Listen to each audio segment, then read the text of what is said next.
السلام عليكم ورحمة الله وبركاته.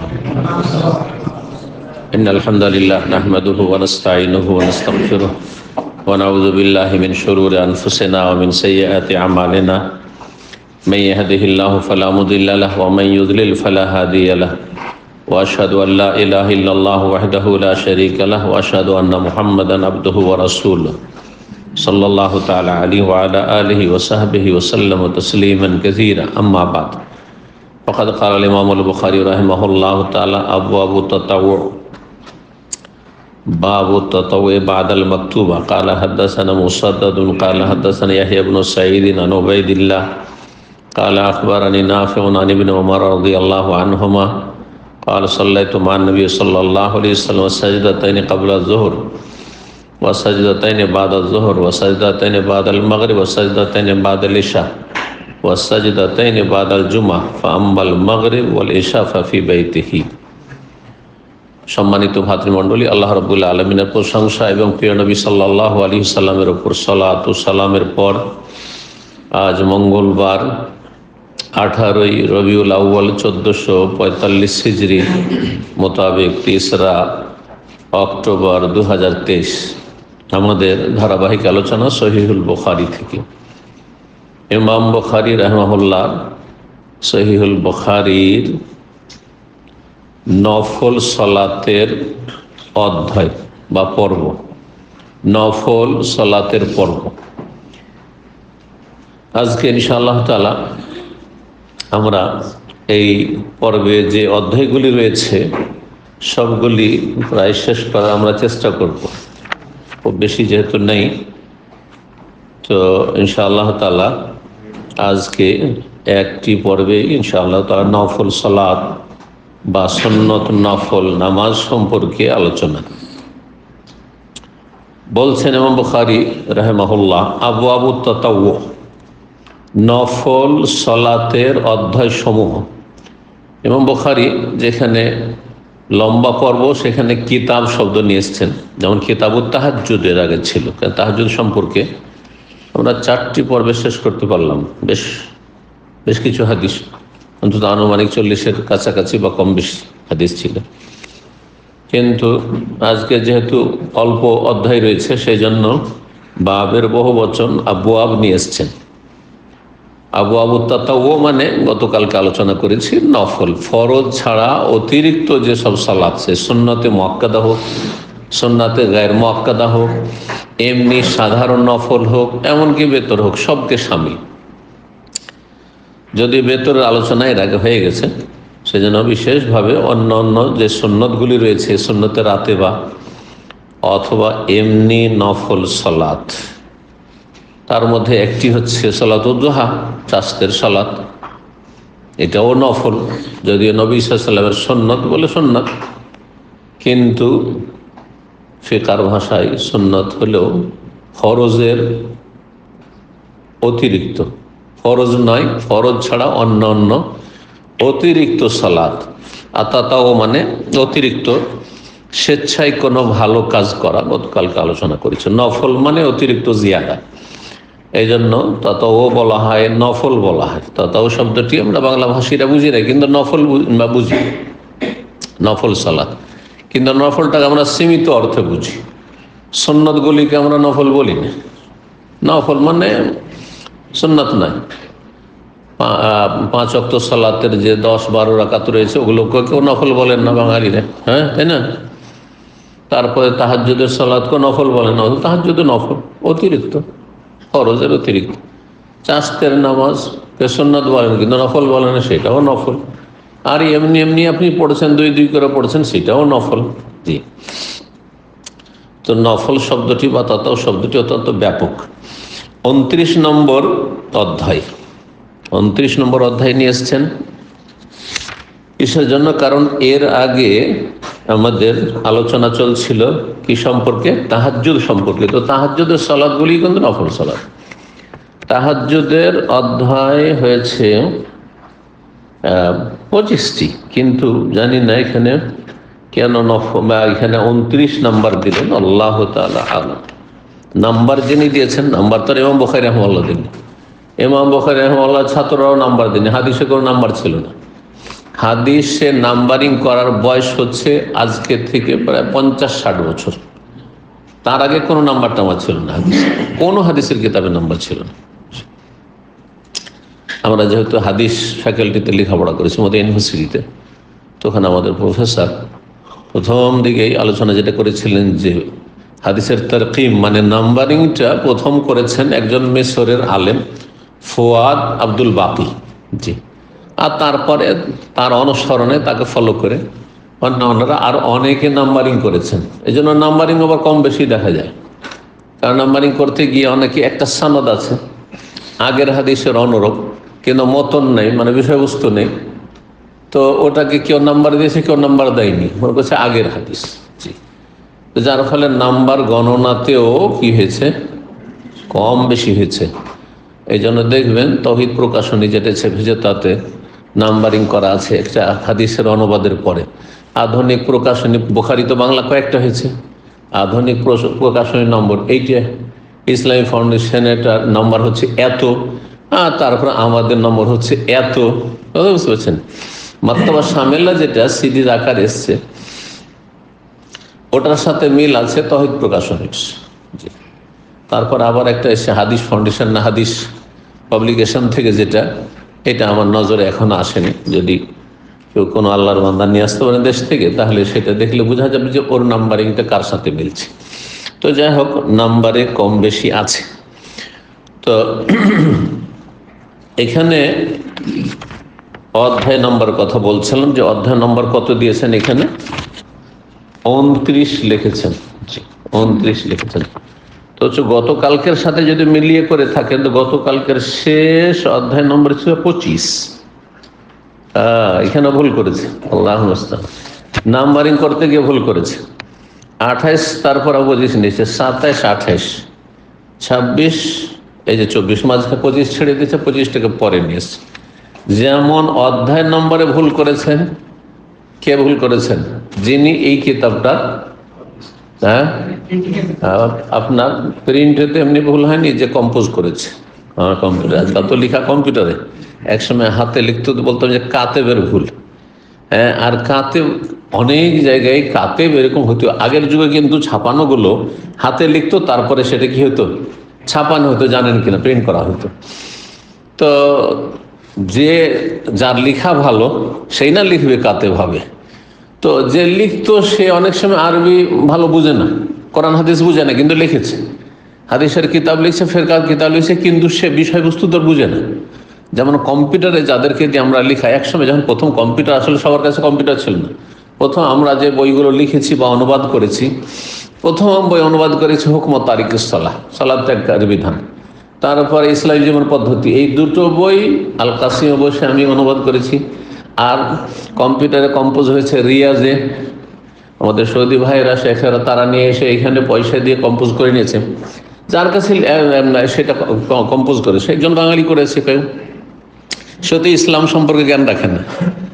হ্যাঁ, যার ফলে সে কম্পোজ করতে গিয়ে হাতের লেখা সে ভুল হতে পারে না, কারণ সে বিষয়বস্তু বুঝে না।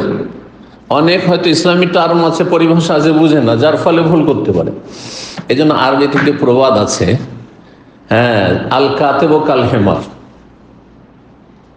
যে লেখক যে লিখে লেখক মানে রাইটার নয়, বইয়ের লেখক নয়, যে লিখছে কোনো কিছু নকল করছে কিন্তু সে বিষয়বস্তুটি বুঝে না। আমি লিখাচ্ছি, কেউ লিখছে, সে হচ্ছে কার মতো? কাল হেমার। কার মতো? গাধার মতো। কেন? গাধার পিঠে মাটির বোঝা দেন, ইটের বোঝা দেন, আর কোরআন কারীমের আর তাফসীরের হাদিসের বোঝা দেন, সব সমান, ঠিক না? ওই রকমই যেই ব্যক্তি শুধু কম্পোজ করে অথচ সেই সাবজেক্টটি বুঝে না, ধরেন সায়েন্সের বই সে কম্পোজ করছে, সায়েন্স কিছু বুঝে না, সে কম্পিউটার জানে, হ্যাঁ, টাইপিস্ট, একসময় টাইপিস্ট বলতো, টাইপরাইটারের যুগ। আমরা মাশাআল্লাহ পুরনো যুগও পেয়েছি, আবার নতুন যুগও পেয়েছি। এক সময় মোদি ইউনিভার্সিটি যখন ছাত্র, তখন কম্পিউটার আবিষ্কার হয়নি, কম্পিউটার আসেনি তখন। আজকে থেকে 30 বছর আগে, 30 না 35 বছর আগে, তখন কম্পিউটার 30 বছর আগে চলে এসেছিল। তো মদিনা ইউনিভার্সিটি থেকে তখন টাইপরাইটার কিনে নিয়ে গেলাম। তখন টাইপরাইটার একটা ব্রাদার কোম্পানির, সেটার দাম ছিল 600 রিয়াল। এখন বাড়িতে বেকার পড়ে আছে, অকেজে পড়ে আছে। এক সময় কেউ কিনে চেয়েছিল, গায়েব যদি জানতাম যে এক সময় অকেজে হয়ে যাবে আর বাসাতে পড়ে থাকবে, সেটা লোহা লাক্কড়ের মতো, হ্যাঁ স্ক্রাবের মতো, তাহলে বিক্রি করে দিতাম, অন্তত পয়সায় চলে আসতো। কিন্তু না, আমার প্রয়োজন আছে, হ্যাঁ সেটা দিয়ে পরীক্ষার আমরা ওই যে প্রশ্ন বানাইতাম মাদ্রাসার, ওটা দিয়ে বানাইতাম। একসময় অনেক গুরুত্ব ছিল, কোনো একটা অ্যাপ্লিকেশন লিখতাম তো সেটা দিয়ে লিখতাম। কম্পিউটারের যুগ ছিল, কম্পিউটার নামই জানতাম না। আর ইন্টারনেট আর এই স্মার্টফোন এসব তো দূরের কথা, কম্পিউটার নাম জানতাম। তারপর আসলো প্রায় 30 বছর আগে প্রথম 1995-94 প্রথম কম্পিউটার দেখলাম। প্রথম একটা কম্পিউটার দেখলাম, অফিসে এসছে। তার আগে শুনেছিলাম যে রিয়াজে এসছে, আল কাসিমে দেখিনি। তো এই ছিল কম্পিউটার। তো কি বলতে গিয়ে বললাম যে লিখে সে বিষয়বস্তু যদি না বোঝে তো সে হচ্ছে কার মতো, গাধার মতো। তো এটা প্রাচীন যুগ থেকেই এই প্রবাদটি আরবিতে চলে আসছে। তো এইখানেও এরকমই হয়েছে, অথবা রিভাইজেশন সম্পাদনা ভালো হয়নি, যার ফলে করেছে কি অধ্যায় গণনাতে ভুল করেছে। এইখানে 25 ছেড়ে দিয়েছে, তারপরে 24-এর পরে 26, 24-এর পরে গতকালকে ছিল 23 ছিল, যে ফজরের সুন্নত পড়ার পরে, হ্যাঁ ডান দিয়ে কাঁথে শোয়া, 23 নম্বর ছিল। তারপর 24 যে ফজরের সুন্নত পড়ার পর গল্প করা, কথা বলা। 26 তারপরে এসছে, 25 আসেন। 25টাকে কোথায় নিয়ে এসছে তখন? নিয়ে এসছে এইখানে নফল 2 করে পড়া, এখানে নিয়ে এসছে। আর তারপরে হাদিসে যখন অধ্যায় গোলমাল হয়েছে তখন হাদিসের নাম্বারেও গোলমাল হয়েছে। এই জন্য গতকালকে আমরা 1171 পড়লাম, আর তারপরে যেমন ভাবে এসছে, কারণ আমাদের উদ্দেশ্য তার হাদিসের নাম্বার না। তারপরে 1162, পরে গিয়ে দেখে 1162, 63, 64, 65, 66, 67 পর্যন্ত লাস্ট শেষ করেছি। কিন্তু তার আগে কিন্তু আমরা 62-র আগে, হ্যাঁ আপনার এইখানে গিয়ে ভুলটা হয়েছে, 61-র পরে নিয়ে এসছে 68, 61-র পরে 62, 63, 64 এসব না নিয়ে এসে 65, 66, 67 পর্যন্ত না নিয়ে এসে 61-র পরে সোজা 68 নিয়ে এসছে। এই মাঝখানে দিকে আপনি হচ্ছে পরে নিয়ে এসছে। তো এই গোলমালটা এখানে রয়েছে গতকালকের আলোচনায়। আজকে নতুন অধ্যায় নফলে, অধ্যায় আগের সাথে মিল রেখে যেহেতু 28 ছিল, বাবু মায়ুকরাও ফি রাকাতিল ফজর, ফজরের সুন্নতে কি পড়বেন, কোন সূরা পড়বেন, আলোচনা গতকালকে হয়েছে। 28 নম্বর অধ্যায় ছিল। 29 নম্বর অধ্যায় হচ্ছে বাবু তাতাও বাদাল মাকতুবা, ফরজ সালাতের পরে নফল সালাত মানে সুন্নতে রাতিবা। নফল সালাত মানে সুন্নতে রাতে, এগুলোকে আমাদের দেশের লোকের সুন্নতে মুআক্কাদা বলে। পরিভাষাটি সূক্ষ্ম নয় বা সহি নয় বললেও ভুল হবে না, কারণ এগুলি সুন্নতে মুআক্কাদা নয়। এখন একমাত্র ফজরের সুন্নত হচ্ছে সুন্নতে মুআক্কাদা, যার তাকিদ এসেছে। কিন্তু জোহরের সুন্নতের তাকিদ নেই, মাগরিবের সুন্নতের তাকিদ নেই, এশার সুন্নতের তাকিদ নেই। তাকিদ মানে কি? বড় গুরুত্ব দিয়ে, এটা আর কি। কখনো ছাড়েননি না, নবী সাল্লাল্লাহু আলাইহি ওয়াসাল্লাম ছেড়েছেন, সফরে ছেড়েছেন, অসুস্থ ছেড়েছেন, কিন্তু ফজরের সুন্নত সফরেও ছাড়েননি। জি, এই জন্য ফজরের সুন্নত শুধু সুন্নতে মুআক্কাদা। তো ফরজ সালাতের পরে সুন্নত নফল পড়া 1172 নম্বর হাদিস বর্ণনা করেছেন আব্দুল্লাহ বিন উমর রাদিয়াল্লাহু তাআলা আনহুমা। তিনি বলছেন, সাল্লাইতু মান নবী সাল্লাল্লাহু আলাইহি ওয়াসাল্লাম, আমি নবী সাল্লাল্লাহু আলাইহি ওয়াসাল্লামের সাথে সালাত আদায় করেছি। সাজদাতাইনি মানে রাকাতাইন, 2 সিজদা মানে 2 রাকাত। এখানে সিজদা বলতে রাকাত বোঝানো হয়েছে, কারণ এক রাকাতে 2 সিজদা হয়। সিজদার অর্থ করলে তাহলে 2 সিজদা কাবলা যোহরের আগে 2 সিজদা। কিসের যোহরের আগে 2 সিজদা? যোহরের আগে 2 রাকাত। ইবনে উমর রাদিয়াল্লাহু তাআলা আনহু নবী সাল্লাল্লাহু আলাইহি ওয়াসাল্লাম থেকে 10 রাকাতই বলছেন যে আমি তার কাছ থেকে সংরক্ষণ করে রেখেছি। নবী সাল্লাল্লাহু আলাইহি ওয়াসাল্লামকে আমি 10 পড়তে দেখেছি। ইবনে উমর, অথচ সে লোক তিনি ঘরের মানুষ, যে পারিবারিক সম্পর্ক, 10 রাকাত। কিন্তু নবী সাল্লাল্লাহু আলাইহি ওয়াসাল্লামের সহধর্মিণী উম্মে হাবিবা হাফসা থেকে বর্ণনা রয়েছে কি 12 রাকাতের হাদিস রয়েছে। এই জন্য গতকালকে বলেছি যে জোহরের সুন্নতের ক্ষেত্রে 3 রকম সুন্নত, আগে 2 পরে 2, এটি এক সুন্নত। আগে 4 পরে 2, এটি দ্বিতীয় সুন্নাত, তার চাইতে উত্তম। তার চাইতে উত্তম হচ্ছে আগে 4 পরে 4। তো এইখানে 2 রাকাত পড়েছেন জোহরের আগে, ওয়া সাজদাতাইনে বাদাল জোহর, জোহরের পরে 2 রাকাত, ওয়া সাজদাতাইনে বাদাল মাগরিব, মাগরিবের পরে 2 রাকাত, ওয়া সাজদাতাইনে বাদাল এশা, এশা পরে 2 রাকাত, ওয়া সাজদাতাইনে বাদাল জুমা, জুমার পরে 2 রাকাত। ফাআম্মাল মাগরিব ওয়াল এশা ফাফি বাইতিহি, মাগরিব এশার সুন্নত নবী সাল্লাল্লাহু আলাইহি ওয়াসাল্লাম বাড়িতে পড়েছেন, নিয়মিত এটা জায়েজ মসজিদে, কিন্তু নবী সাল্লাল্লাহু আলাইহি ওয়াসাল্লামের সুন্নত নয় মাগরিব এবং এশার সুন্নত মসজিদে পড়া। এই বিষয়টিকে ইবনে তাইমিয়া রাহিমাহুল্লাহ জাদুল মাদ, সংক্ষিপ্ত জাদুল মাদে যখন আলোচনা তখনও বলেছি, তিনি খুব গুরুত্ব সহকারে বর্ণনা করেছেন। এই জন্য আমি যথাসাধ্য চেষ্টা করি বাসার পাশে থাকলে মাগরিব এশার সুন্নত বাড়িতে পড়ি, বাসায় পড়ি। আর অফিসে চলে আসলে তো মসজিদে পড়তে হয় হয়তো, সেটা ভিন্ন বিষয়। তারপরে যদি কারো অফিসে জায়গা থাকে সেটা বেশি ভালো, মসজিদের চাইতে অফিসে এসে যদি পড়েন আপনি সুন্নত, সেটা বেশি ভালো। 1173 নম্বর হাদিস হচ্ছে হাদাসাতনি উখতি হাফসা, আব্দুল্লাহ বিন ওমর বলছেন, আমার বোন হাফসা রাদিয়াল্লাহু তাআলা আনহা আমাকে হাদিস বয়ান করেছেন, আন্নান নবী কানা ইউসাল্লি সাজদাতাইন খাফিফাতাইন, নবী সাল্লাল্লাহু আলাইহি ওয়াসাল্লাম 2 রাকাত, এখানেও সাজদা মানে রাকাত, 2 রাকাত হালকা হালকা পড়েছেন, খুব সংক্ষেপে পড়েছেন। বাদা মায়াতুল ফজর, ফজর উদয় হওয়ার পরে, সূর্য উদয় নয়, ফজর উদয় হওয়া মানে শুভ সাদেক হওয়া, ফজরের রক্ত হওয়া।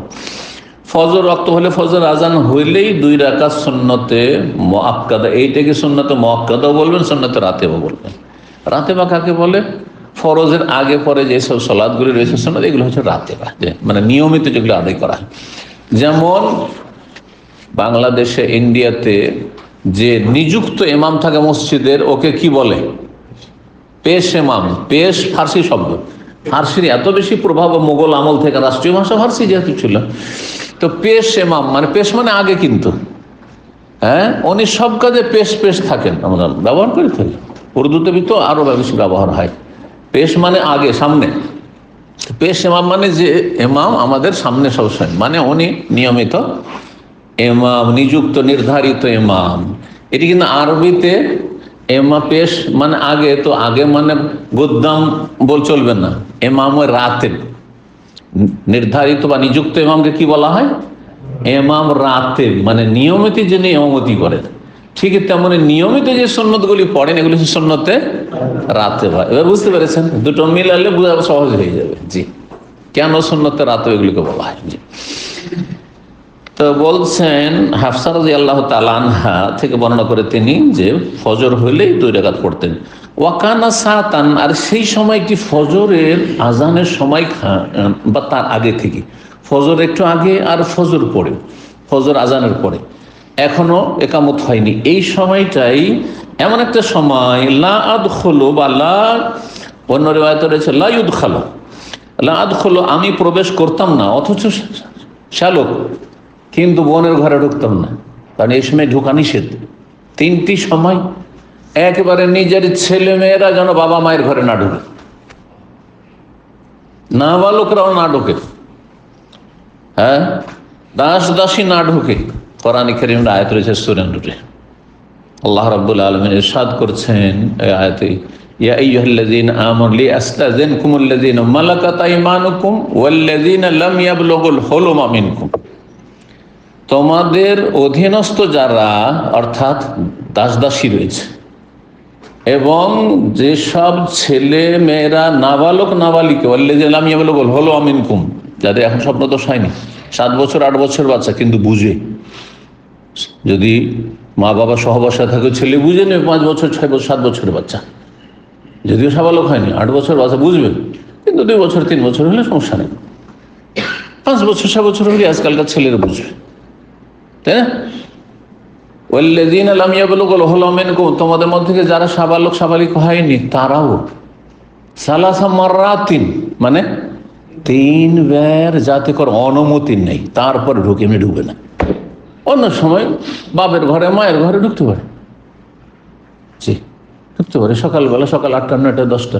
হ্যাঁ, যেখানে অবস্থার পরিবর্তন ঘটছে সেটা ভিন্ন বিষয়। যেমন স্বামী স্ত্রী সকালবেলা, সৌদি আরবের পরিবেশ হচ্ছে কি, সকালে কাজ না থাকলে ফজর পরে বাকি ঘুমটা পুরা করা, তাহলে ওই সময় ঢোকা চলবে না, ওই আয়াত থেকে ধরে নিতে হবে। কিন্তু নবী সাল্লাল্লাহু আলাইহি ওয়াসাল্লাম আমলে ফজর পর শুইতো না। নবী সাল্লাল্লাহু আলাইহি ওয়াসাল্লাম আমল কেন?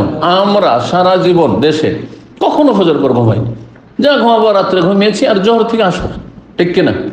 মাদ্রাসার পরিবেশ এটা, বাড়িতেও যারা থাকে মোটামুটি তারাও এইরকম। জি, আমাদের দেশে এই পরিবেশ ছিল না। এখন শহরে বদ অভ্যাস শুরু হয়েছে। বদ অভ্যাস এই জন্য বললাম যে নাজায়েজ নয়, কিন্তু অভ্যাসটা ভালো নয় সকালে ঘুমা। কার জন্য? অসুবিধা নেই, নাজায়েজ কারো জন্য নয়, কিন্তু যদি রাতে ঘুম পড়া হয় তারপরও ফিরিয়েছেন সেজন্য সকালে ফজর পর ঘুমাবে, এটা বদ অভ্যাস। কিন্তু কারো রাতে ঘুম পড়া হয় না, রাত 12টা ডিউটি শেষ হয়, বা খাওয়া দাওয়া করতে করতে আর 12টা বেজে গেল, 3 ঘন্টা ঘুম হলো না, আর এই কমপক্ষে 5-6 ঘন্টা তো ঘুমাইতাম, তখন বাকি ঘুমটা সকালবেলা পুরো করেন, অসুবিধা নেই। তো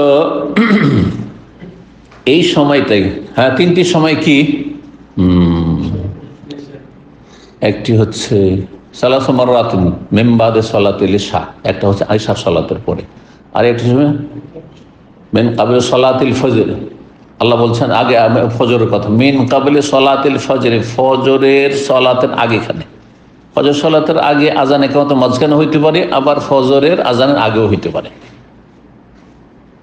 আর একটি হচ্ছে ওয়াহিনা তাদাউনা সিয়াবাকুম মিনাজ যাহিরা, আর যখন দুপুরবেলা তোমরা শরীরের কাপড় চোপড় রেখে ঘুমাও, কারণ দিনের বেলা মানুষ ঘুমাইলে খালি গায়ে ঘুমায়, কারণ গরমের সময়, রাত্রে তো মৌসুম ঠান্ডা থাকে।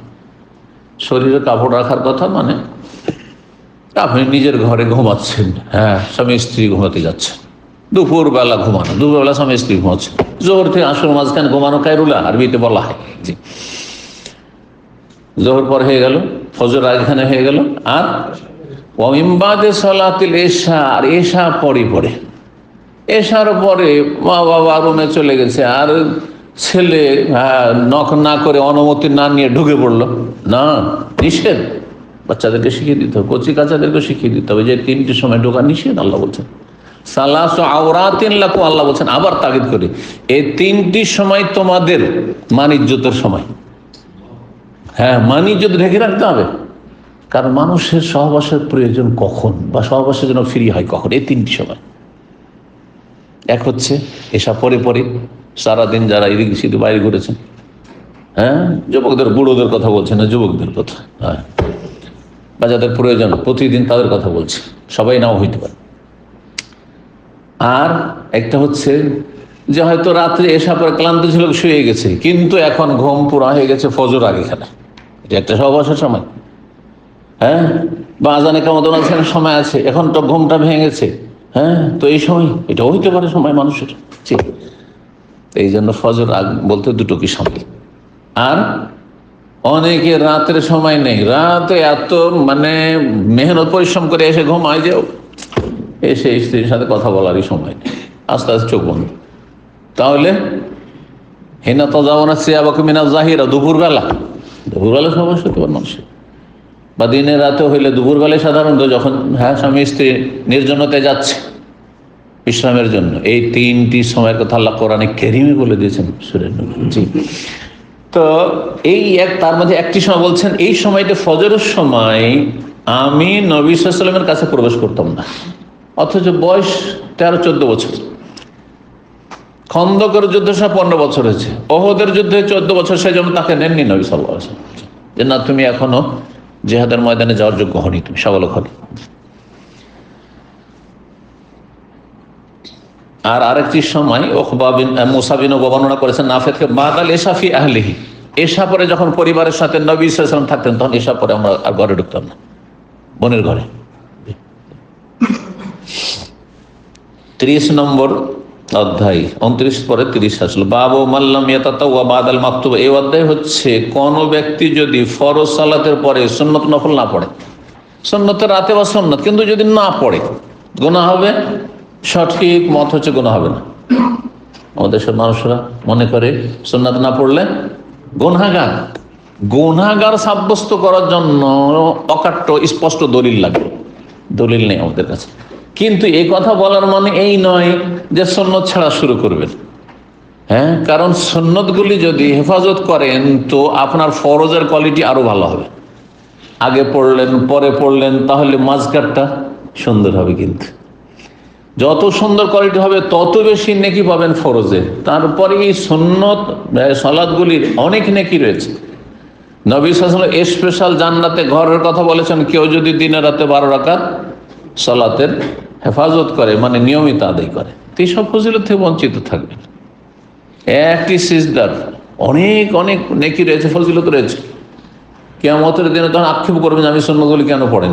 এই জন্য গুনাহগার নন, এই জন্য আপনি সুন্নত পড়বেন না। তবে পারেন, কাজ কাম আছে, তাড়া আছে, ক্লান্তি আছে, হ্যাঁ, পার্কিং এ কোন রকম রেখে এসছেন, এইদিকে টেনশন লাগা আছে, পেনাল্টি লাগে, 200 রিয়াল বের করে দিতে হবে, 230 টাকা না, বেরিয়ে যান, সালাম ফিরে তাড়াতাড়ি করে।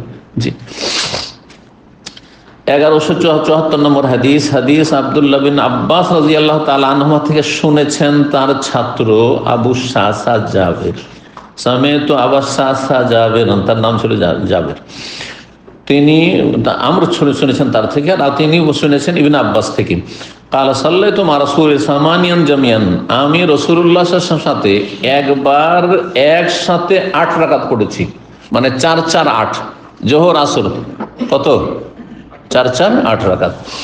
ওয়াসাব আনজামিয়ান, আর 7 রাকাত একসাথে, মাগরিব আর এশা, মাগরিব 3 আর এশা 4 পড়েছি। বলতো ইয়া আবু শাস, আমি তখন বললাম হে আবু শাস। আবু শাসকে বলছেন এ আমর, আযুন্নহু আখারা যোহর, এটা কিভাবে 8 পড়লেন একবার, আর একবার 7 পড়লেন, এটা কিভাবে? তো আমার ধারণা যে আপনারা এইরকম করেছেন, জোহরটাকে বিলম্ব করে দিয়েছেন আর আসরকে এগিয়ে নিয়ে এসেছেন। হ্যাঁ, জোহরকে 12টা 12:30 না পড়ে জোহর পড়লেন ধরেন 1:30 2টার সময়, আর আসরটাকে নিয়ে চলে আসলেন এখানে, দিয়ে পড়লেন, আসরকে এগিয়ে নিয়ে আসলেন, এইভাবে করলেন। ও আজ্জাল আল এশার, এশাকে এগিয়ে নিয়েছেন, আর ও আখার আল মাগরিব, আর মাগরিবকে কি করেছেন, এশাকে এগিয়ে নিয়ে এসছেন আর মাগরিবে বিলম্ব করেছেন। মাগরিব 5:30 হচ্ছে, 6টায় হচ্ছে, আপনি সেটাকে 6:30 নিয়ে গেলেন, আর 6:15 ধরেন এশা হচ্ছে, তো ওটাকে এগিয়ে নিয়ে চলে আসেন, এইভাবে করেছেন। কালা ওয়া আনা, জন্য আমারও ধারণা যে এইরকমই। হ্যাঁ, আবু শাসা বলছেন, কিন্তু আসল বর্ণনাকারী ইবনে আব্বাস, মানে ইবনে আব্বাস যে বর্ণনা করেছেন তার ব্যাখ্যা করছেন তারা, আর এটাই হচ্ছে সঠিক ব্যাখ্যা, সেটা যে জোহর আসর জমা করেছেন আর মাগরিব এশা জমা করেছেন। তবে তারা যেভাবে বললেন যে দুটো, এটাকে আগেরটাকে একটু পিছিয়ে নিয়ে আসা আর পরেরটাকে এগিয়ে নিয়ে আসা, এটা কোনো আবশ্যক না। 3 রকম ভাবে জমা করতে পারেন। জোহরের আউয়াল ওয়াক্তে আসর পড়ে নিতে পারেন, আবার তাখির জামা তাখির আসরের সময়ে জোহর পড়তে পারেন, মাগরিবের সময় এশা পড়ে নিতে পারেন আউয়াল ওয়াক্তে, আবার এশার সময় মাগরিব পড়তে পারেন, আবার মাঝামাঝিও করতে পারেন, মাঝামাঝিও করতে পারেন। জি, সব রকম জায়েজ রয়েছে। জি, তো এখানে অধ্যায়ের সাথে কি সম্পর্ক?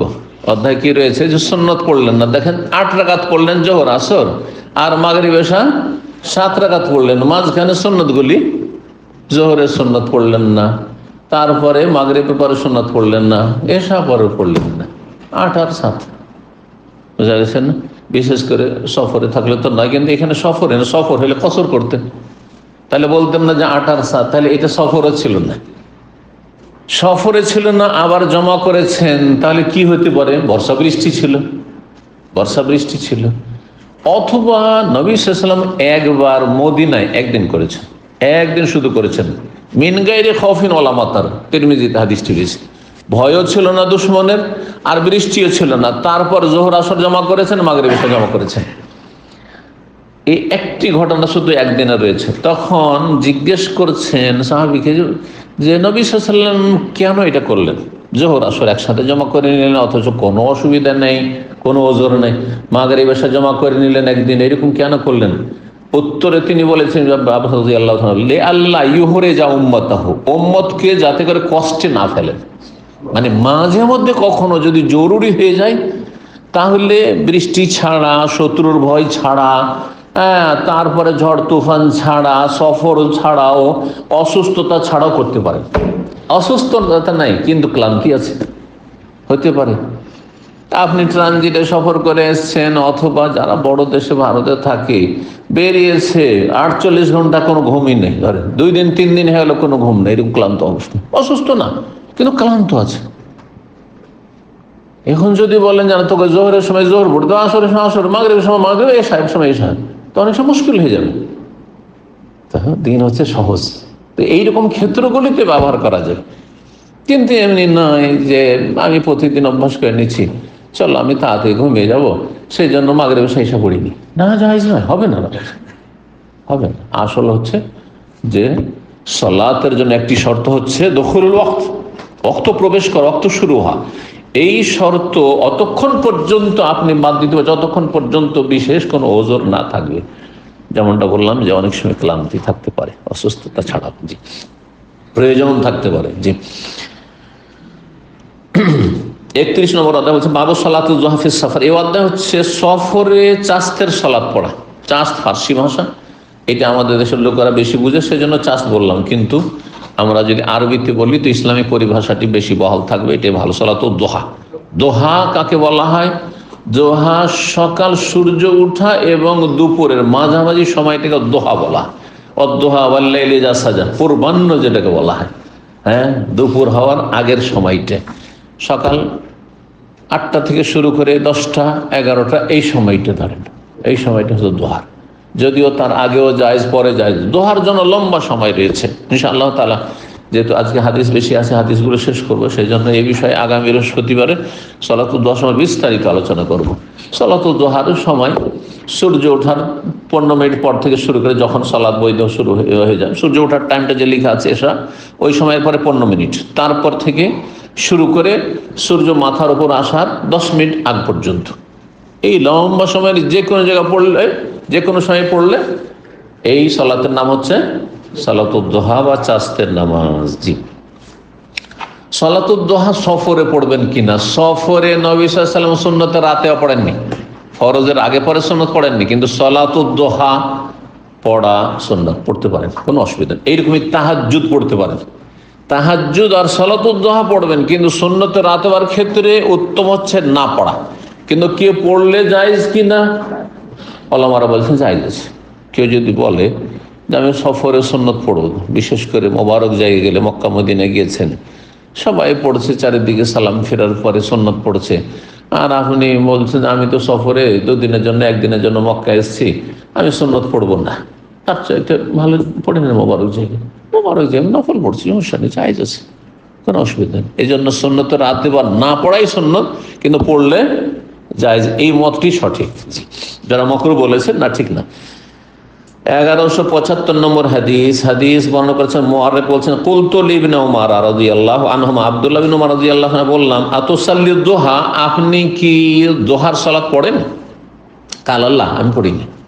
আব্দুল্লাহ বিন উমরের মত ছিলেন দোহার সালাত না, পড়তে হবে না।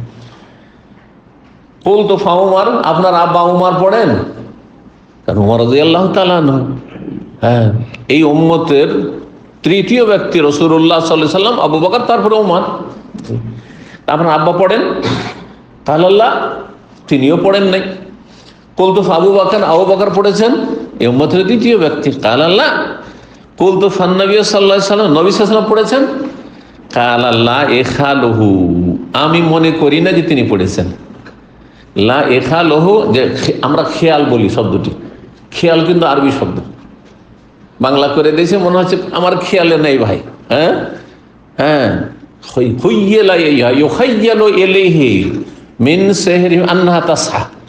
মুসা আলাইহিস সালাম যখন দেখছেন, তো ওই যে জাদু, যারা ওই জাদুকররা বড় বড় রশি আর ছেড়েছিল না, ওই যে কম্পিটিশনে প্রতিযোগিতা, বড় বড় রশি নিয়ে এসেছিল, আর রশিগুলো যেমন ছাড়লো, তখন সেই জাদুটা কি? সেই জাদুটা হচ্ছে নজর বন্ধ করার জাদু। আমাদের দেশে নজর বন্ধ করা বলে, মানে আসলে রশি রশি আছে, কিন্তু আপনার নজরে কি করে জাদু করে দিয়েছে, আপনি দেখছেন কি? সাপ দেখছেন। ইউখাইয়ালু ইলাইহি, আল্লাহ বলছেন যে খেয়াল হচ্ছিল, ধারণা হচ্ছিল দেখে যে এগুলো সাপ, আর না তাসা দৌড় দিয়ে আসছে খাওয়ার জন্য, আসলে কিছুই না। দেখেছেন তো, মাটির গুলিকে রসগোল্লা বানানো শব্দ যে দেখাইতে আসে আমার দেশে ওই জাদুকর কাফের গুলি। জাদুকর কিন্তু কাফের, যতই নামাজি হোক, কেন জাদু সেহের হচ্ছে কুফর, বড় কুফর। সুতরাং যে জাদু বিদ্যা শিখে জাদু চর্চা করে আর জাদুর এসব কাজ করে, কর্মকাণ্ডে জড়িত, তার শির কুফরি ছাড়া হয়নি, সুতরাং সে মুসলিম নয়, মুরতাদ। জি, মুসলিমের সন্তান হলে মুরতাদ, আর যদি অমুসলিম হয় তো মুসলিমদের এমনি কাফের। তো কি বলছিলাম, লা এখালহু, আমি মনে করি না, আমার এটি ধারণা যে নবী সাল্লাল্লাহু আলাইহি ওয়াসাল্লাম পড়েননি, কিন্তু তার ধারণা অন্যরা বর্ণনা করেছেন। তাহলে বোঝাল যে যতটা জানে ততটা বর্ণনা করেছেন, বোঝা গেছে। সাহাবায়ে কেরাম থেকে পরস্পর বিরোধী বর্ণনা রয়েছে। কেউ বলেছেন যে নবী সাল্লাল্লাহু আলাইহি সাল্লাম পড়েছেন সালাতুদ দুহা, কেউ বলছেন পড়েননি, কেউ বলছেন একবার শুধু পড়েছেন। যে যেমনটা জানতে পেরেছেন তার জ্ঞান এলম অনুযায়ী বয়ান করেছেন, এলম অনুযায়ী বয়ান করেছেন। যে কোনো ব্যক্তি সম্পর্কে সবাই তো আর সমান জানেন না, তাই না? আপনি এমন দিনে এসছেন ইসলামী সেন্টারে, যেই দিন আমার মেজাজ গরম ছিল, আর একটু দেখেছেন যে একটু রাগ দিয়েছে, আরে বাপ রে বাপ, সে খুব রাগী মানুষ, এটাই বয়ান করেছেন আপনি। আমি তো নেফে চলে যাব, হয়তো কোনো জায়গায় লিখাও থাকতে পারে, তাই না? কিন্তু যারা এমন সময় এসছেন যে সময় তার সাথে একদম ফ্রি হাসি খুশি কথা বলেছি, মাশাআল্লাহ শেখ মাটির মানুষ, দিলেন একবার ফেরেশতা বানিয়ে, হয়তো তো আমি ফেরেশতাও না আর ওইরকম খারাপও না, ওইরকম ওগুলো মেজাজও না, বোঝা গেছে। তো কথা হচ্ছে যে যে যেমনটা জানে সে তেমনটাই না বয়ান করবে। তো ওই রকমই হয়েছে সালাতুদ দুহার ক্ষেত্রে নবী সাল্লাল্লাহু আলাইহি ওয়াসাল্লামের সুন্নত বয়ান করতে গিয়ে সাহাবায়ে কেরামদের অবস্থা। সালাতুদ দুহা স্থায়ীভাবে পড়তে পারেন, স্থায়ী পড়া উত্তম অধিকাংশ ওলামাদের কাছে, কিন্তু হাম্বলি মযহাবের উলামায়ে কেরাম, আরো কিছু উলামায়ে কেরাম বলেছেন যে নামাজের মধ্যে ছেড়ে দেওয়াটা উত্তম। তাহলে দুটো মত রয়েছে এই ক্ষেত্রে, কিন্তু অধিকাংশ ওলামারা যেহেতু বলেছেন, এমনকি শেখ উসাইমিনও, সুতরাং নিয়মিত কেউ যদি পড়ে এটা বেশি উত্তম। কারণ নবী সাল্লাল্লাহু আলাইহি ওয়াসাল্লাম যে কোনো সুন্নত নফল কাজ স্থায়ীভাবে আমল করাকে বেশি আহাব্বুল আমাল, আল্লাহর কাছে প্রিয় আমল বলেছেন।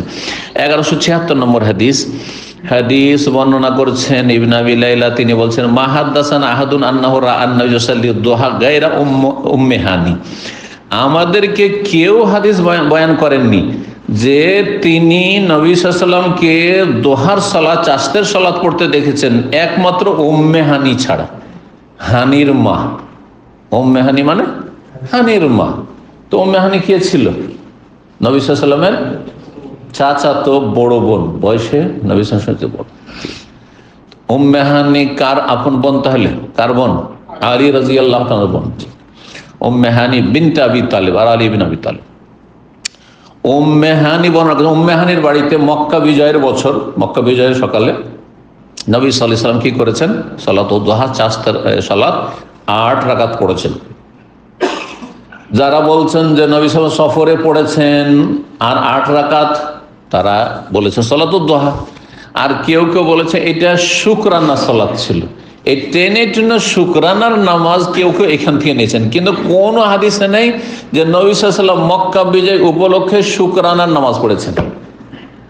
আমাদের দেশে কিন্তু শুকরানা নামাজ আছে, শুকরানা নামাজ হাদিস দ্বারা স্পষ্ট ক্লিয়ার প্রমাণিত নাই, এর আগেও বলেছি, কিন্তু সেজদায় শুকুর স্পষ্ট হাদিস দ্বারা প্রমাণিত। এই ক্ষেত্রে কওলি বাচনিক নবী সাল্লাল্লাহু আলাইহি ওয়াসাল্লামের হাদিস রয়েছে এবং আমলও রয়েছে নবী সাল্লাল্লাহু আলাইহি ওয়াসাল্লামের নিয়মিত। যে কোনো খুশির খবর আসলে চট করে সাথে সাথেই সেজদায় অবনত হইতেন, একটি সেজদা করতেন। জি, উম্মে হানি কি বর্ণনা করেছে? ফাইন্নাহা কালা, তিনি বলেছেন ইন্নান নাস দাখালা বাইতাহা ইয়াউমা ফাতহি মক্কা, মক্কা বিজয়ের দিন তার বাড়িতে নবী সাল্লাল্লাহু প্রবেশ করলেন, চাচাতো বোনের বাড়ি, আর তারপরে মক্কা থেকে চলে গেছেন। নবী সাল্লাল্লাহু বাড়ি ঘর নাই, চাচাতো বোনের বাড়ি আছে, ওখানে ছিলেন তিনি। ফাকতা সাল্লাহ, আর ধুলো ধূসরিত হয়ে আছেন, মক্কা বিজয়ের যুদ্ধ সকালবেলা হয়েছে, গোসল করলেন। ওয়াসাল্লাহ সামানিয়া রাকাতিন, আর সফর করে এসছেন, 8 রাকাত সালাত আদায় করলেন। ফালাম আরা সালাতান কাত্তু আখাফা মিনহা, এর চাইতে হালকা সালাত কখনো আমি দেখিনি, উম্মে হানি বর্ণনা করছেন।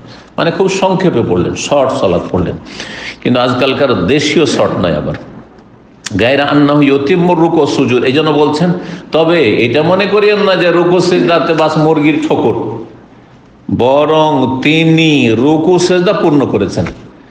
রুকু সিজদা পূর্ণ করেছেন, তাহলে হালকা কোনখানে করেছেন? যেখানে হালকা করার অবকাশ আছে। কিরাত তেলাওয়াত, সূরা ফাতিহার পর লম্বা সূরা পড়েননি, ছোট ছোট সূরা পড়েছেন, সূরা ইখলাস, ফালাক, নাস, সূরা কাউসার, সূরা আসর, এইগুলো। জি। 32 নম্বর অধ্যায় বলছেন বাবু মাল্লাম ইউসাল্লি দুহা ওয়ারাহু ওয়াসিআন। এই অধ্যায় হচ্ছে এমন ব্যক্তি সম্পর্কে যেই ব্যক্তি চাস্তের সালাত পড়ে না আর বলে চাস্তের সালাত পড়া সুন্নত নাই, এরকম কেউ কেউ বলেছেন।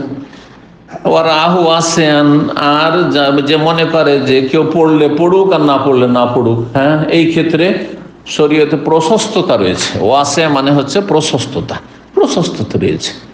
মনে করবেন না যে আপনি এত ফ্রি আছেন তবু সলাতুল দুহা পড়েন না। তার যদি মত থাকে যে সলাতুল দুহা নিয়মিত পড়ান না, মাঝে মধ্যে, তাহলে সেটা তার মত। ইখতিলাফ চলে আসছে সালাফদের যুগ থেকে। ইবনে উমর বলছেন না, নবী সাল্লাল্লাহু আলাইহি ওয়াসাল্লাম পড়েননি, ওমর পড়েননি, আমার আব্বা পড়েননি, আবু বকর পড়েননি, হাদিস পেলেন।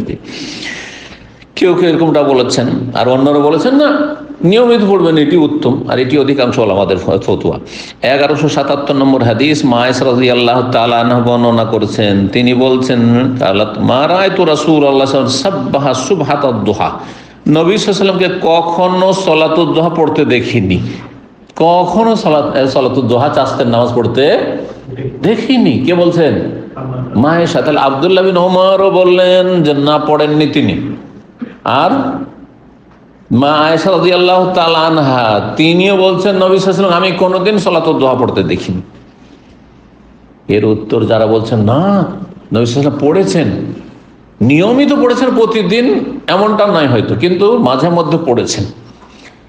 মা আয়েশা রাদিয়াল্লাহু তাআলা আনহার পালা 9 জন একসাথে স্ত্রী ছিলেন, তো পালা 9 দিন পর একদিন, তাই না? 8 দিন পর একদিন আসবে, ঠিক কিনা? হতে পারে যে ওই দিন পড়েননি, এটা হতে পারে কিনা। তারপরে নবী সাল্লাল্লাহু আলাইহি ওয়াসাল্লাম ফজর পরে একটা চক্কর দিলেন, বিবিদের বাড়ি খোঁজ খবর সবার নিয়ে নিলেন। এটা নবী সাল্লাল্লাহু আলাইহি ওয়াসাল্লামের নিয়মিত অভ্যাস ছিল যে সকালবেলা সবার একটু খোঁজ খবর নিয়ে নিলাম, রাত্রে যার পালা তার বাড়িতে, কিন্তু সকালবেলা গিয়ে সব স্ত্রীদের খোঁজ খবর নিলাম, কে কেমন আছে না আছে, হ্যাঁ, কার কি অবস্থা। আর তারপরে দিনের কাজে বেরিয়ে গেলেন। সারাদিন দিনের কাজে, দাওয়াত কাজে ব্যস্ত, বেরিয়ে গেলেন। তো যেখানে বেরিয়ে গেলেন সেখানে হয়তো পড়েছেন, মসজিদ নববীতে পড়েছেন, তো স্ত্রী বাড়িতে কি করে খোঁজ রাখবেন? সুতরাং তিনি যেমন জানতেন তেমন বয়ান করেছেন। আমি নবী সাল্লাল্লাহু আলাইহি ওয়াসাল্লাম কখনো সালাতুল দুহা পড়তে দেখিনি, কিন্তু তারপরে বলছেন মা আয়েশা ওয়া ইন্নী লা উসাব্বিহুহা, তবে আমি সালাতুল দুহা পড়ি। তার মানে তার জানা ছিল যে সালাতুল দুহা শরীয়তে আছে, কিন্তু নবী সাল্লাল্লাহু আলাইহি ওয়াসাল্লাম সেটা পড়েননি। কেউ কেউ বলেছেন যারা তাহাজ্জুদ পড়বে রাত্রে, যেহেতু মাশাআল্লাহ যথেষ্ট নেকি করলো তাহাজ্জুদের, আর তাহাজ্জুদ সালাতুল দুহার চাইতে উত্তম, দুটোকে যদি পাশাপাশি রাখেন, দুই সুন্নতের মধ্যে কোনটাই বেশি নেকি? তো তাহাজ্জুদের চাস্তের চাইতে বেশি নেকি। তো যেই ব্যক্তি রাত্রে বেশি নেকি করতে পেরেছে, সেদিনে তার পড়ার অত গুরুত্ব নেই, এটাও কেউ কেউ বয়ান করেছেন। কিন্তু যদি কোনো ব্যক্তি তাহাজ্জুদ পড়ায় অভ্যস্ত না হয়, তো রাত্রেও আমি জিরো থাকলাম আর দিনেও জিরো থাকবো, এটা হয় না। তো আমি সালাতুল দুহার গুরুত্ব দিয়ে পড়বো, তার জন্য গুরুত্ব দেওয়া উচিত। তারপরে না পড়লে কোনো অসুবিধা নেই, নফল নামাজ। আর যদি কোনো ব্যক্তি দুটোই পড়ে আরো ভালো, জায়েজ আছে, সেটাও জায়েজ রয়েছে অধিকাংশ আমাদের কাছে, যে সালাতুল দুহাও পড়ে আবার তাহাজ্জুদ পড়ে। তো নবী সাল্লাল্লাহু আলাইহি ওয়াসাল্লাম তাহাজ্জুদ যেহেতু পড়তেন, আর খুব লম্বা তাহাজ্জুদ পড়তেন, জি, যেমনটা এর আগে আলোচনা এসছে। 33 নম্বর অধ্যায় হচ্ছে বাবু সালাতুদ দুহা ফিল হাদার। এই অধ্যায় হচ্ছে বাড়িতে থাকা অবস্থায় চাস্তের সালাত পড়া।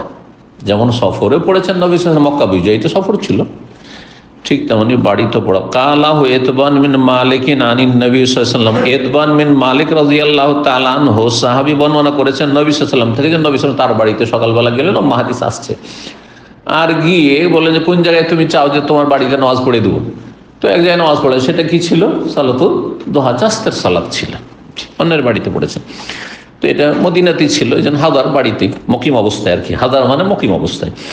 1178 নম্বর হাদিস বর্ণনা করেছেন আবু হুরায়রা রাদিয়াল্লাহু তাআলা আনহু কালা, তিনি বলছেন আওসানি খালিলি বিসালাসিন, আমার অন্তরঙ্গ বন্ধু আমাকে 3টি ওসিয়ত করেছেন, মানে উপদেশ দিয়েছেন। দিনের কোন উপদেশকে নসিহত বলা হয়, নাসিহা বলা হয়, আর ওয়াসিয়াও বলা হয়।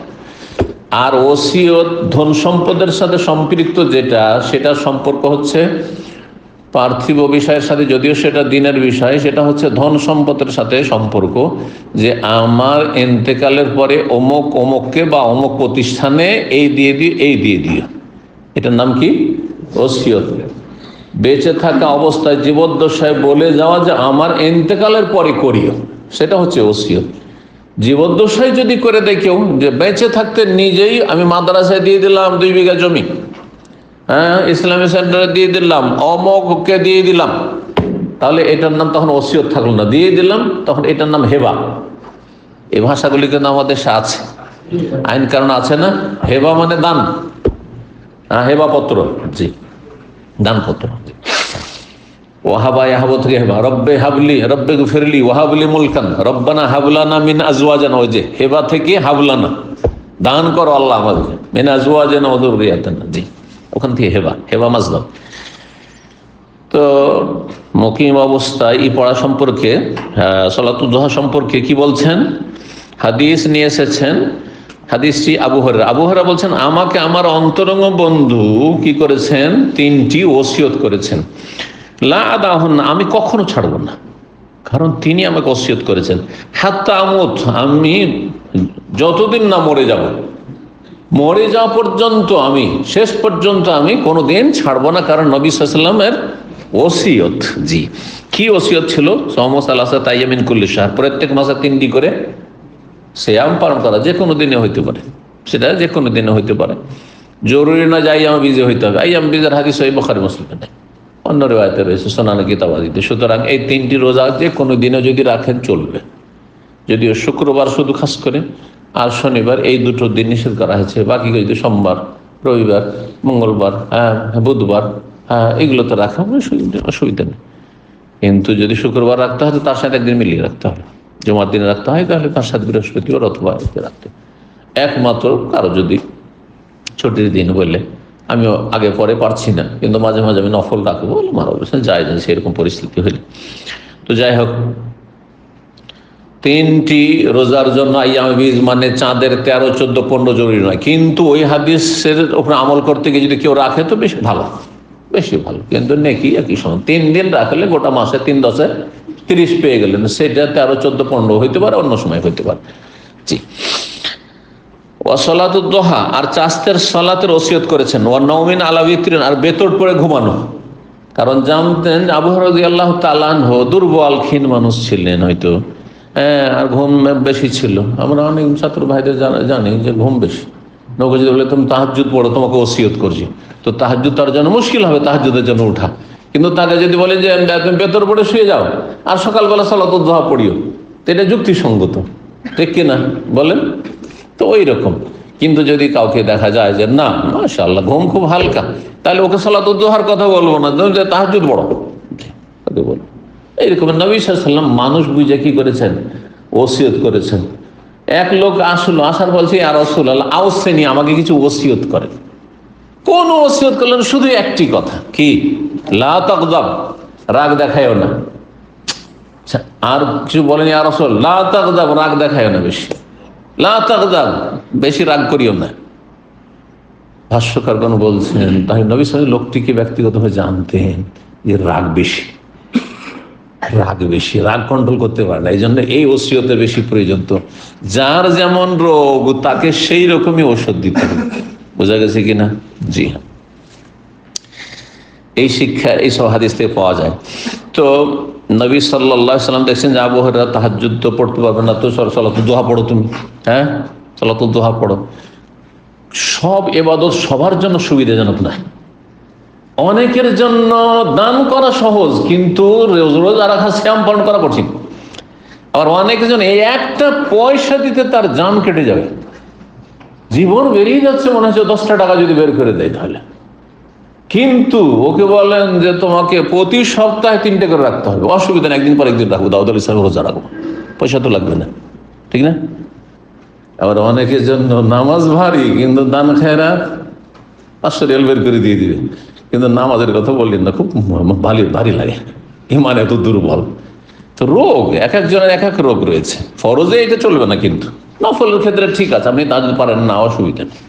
জি, আল্লাহ রাব্বুল আলামিন যেন সব রকমের ইবাদতের তৌফিক দান করেন। জি, তো এই তিনটি ওসিয়ত ছিল। এখানে একটি প্রশ্ন থেকে যায় যে নবী সাল্লাল্লাহু আলাইহি ওয়াসাল্লাম বলেছেন যে আমি কাউকে অন্তরঙ্গ বন্ধু হিসাবে গ্রহণ করি না, যদি করতাম তাহলে হাদিস জানা আছে, যদি লাউকুন্ত মুত্তাখিযান খলিলান, যদি কাউকে আমি অন্তরঙ্গ বন্ধু খলিল হিসাবে গ্রহণ করতাম, অন্তরঙ্গ বন্ধু যার ভালোবাসা শিরা উপশিরায় হাড়ে হাড়ে আর রক্তের সাথে মিশে গেছে, একে খলিল বলা হয়। সাদিক মানে ফ্রেন্ড, রফিক মানেও ফ্রেন্ড, হাবিবি হাবিব মানেও ফ্রেন্ড, হ্যাঁ দোস্ত যাকে ভালোবাসি। কিন্তু এত ব্যাপক অর্থনে যত খলিল আছে, খুল্লাতুন। জি, তো নবী সাল্লাল্লাহু আলাইহি বলছেন যদি আমি কাউকে অন্তরঙ্গ দোস্ত বন্ধু হিসাবে নিতাম, তাহলে কাকে নিতাম? আবু বকরকে। কিন্তু আলাকিন খালিলি রব্বি, আমার অন্তরঙ্গ বন্ধু হচ্ছেন যার ভালোবাসা আমার শিরা উপশিরা রক্তের সাথে মিশা আছে, তিনি হচ্ছেন রব্বুল আলামিন। কাউকে আমি নেই। এই হাদিস আবার যে আবু হুরায়রা বলছেন যে আমার খালিল, হ্যাঁ আমাকে ওসিয়ত করেছেন, কেমন হইলো? উল্টা হয়ে গেল না? দ্বন্দ্ব হয়ে গেল না হাদিসে? কি উত্তর হইতে পারে? যে বলবে হাত তুলবে। হ্যাঁ,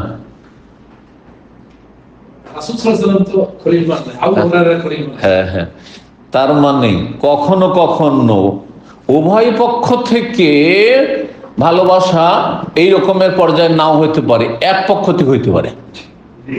আপনাদের অনেকে আছেন স্ত্রী তার খুবই ভালোবাসে, কিন্তু আপনার ভালোবাসা পেল না। আপনাদের অনেকের রোগ আছে।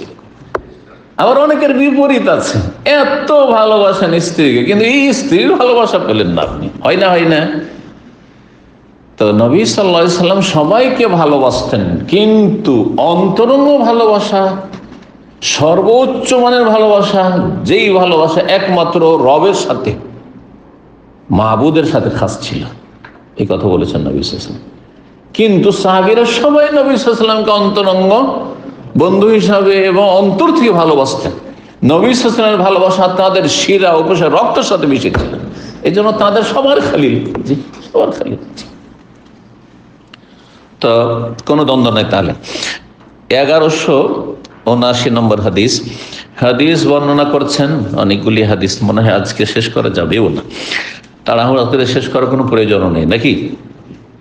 আনাস বিন সিরিন রাদিয়াল্লাহু রাহিমাহুল্লাহ থেকে বর্ণিত, কালা তিনি বলছেন সামিআতু আনাস বিন মালিক, তাবেঈ, আনাস বিন মালিক থেকে শুনেছি, সাহাবী থেকে। কালা কালা রাজুল মিন আনসার, আনসার বংশের জনৈক ব্যক্তি বলল, ওয়াকানা যাখমান, তার নাম ছিল ইতবান বিন মালিক।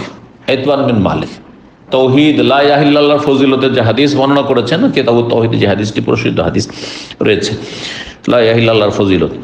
এই ব্যক্তি খুব মোটা মানুষ ছিলেন। দাখমান মানে দখিম মানে মোটা মানুষ ছিলেন, মোটা মানুষ ছিলেন, আর দৃষ্টি শক্তিও দুর্বল ছিল। গতকালকে বলেছি ইতবান বিন মালিকের হাদিস এসেছিল। নবী সাল্লাল্লাহু আলাইহি ওয়াসাল্লামের কাছে দরখাস্ত করলেন কি, ইন্নী লা আস্তাতিউস সালাতা মাক, আপনার সাথে মসজিদে নববীতে গিয়ে আমি সালাত আদায় করতে পারি না, মোটা মানুষ চলতে পারেন না, আবার দৃষ্টি শক্তিও দুর্বল, তো মসজিদে নবী আমার বাড়ি থেকে দূরও হয়ে আসতে পারে না। ফাসানা আলী নবী সাল্লাল্লাহু, একদিন নবী সাল্লাল্লাহু আলাইহি ওয়াসাল্লাম যেন খাবার তৈরি করলেন, দাওয়াত দিলেন নবী সাল্লাল্লাহু আলাইহি ওয়াসাল্লাম, কারোর জন্য বাড়িতে খাবার তৈরি করা, হাদিস দ্বারা প্রমাণিত।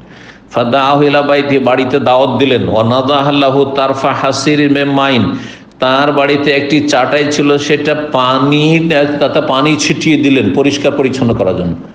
অন্য রিওয়ায়েতে রয়েছে খুব পুরানো হয়ে গেছিল, তো পুরানো পাটিতে চাটাই যদি কেউ বসে, পাটি বলেন না চাটাই বলেন আপনারা, দুটোই কিন্তু ব্যবহার হয়। চাটায়ের এক সময় দেখেছেন চাটায় ধুলো ময়লা লেগে থাকে, কিন্তু যদি পানি একটু ছিটিয়ে দিয়ে তারপরে মুছে দেন, পরিষ্কার ক্লিন হয়ে যায়।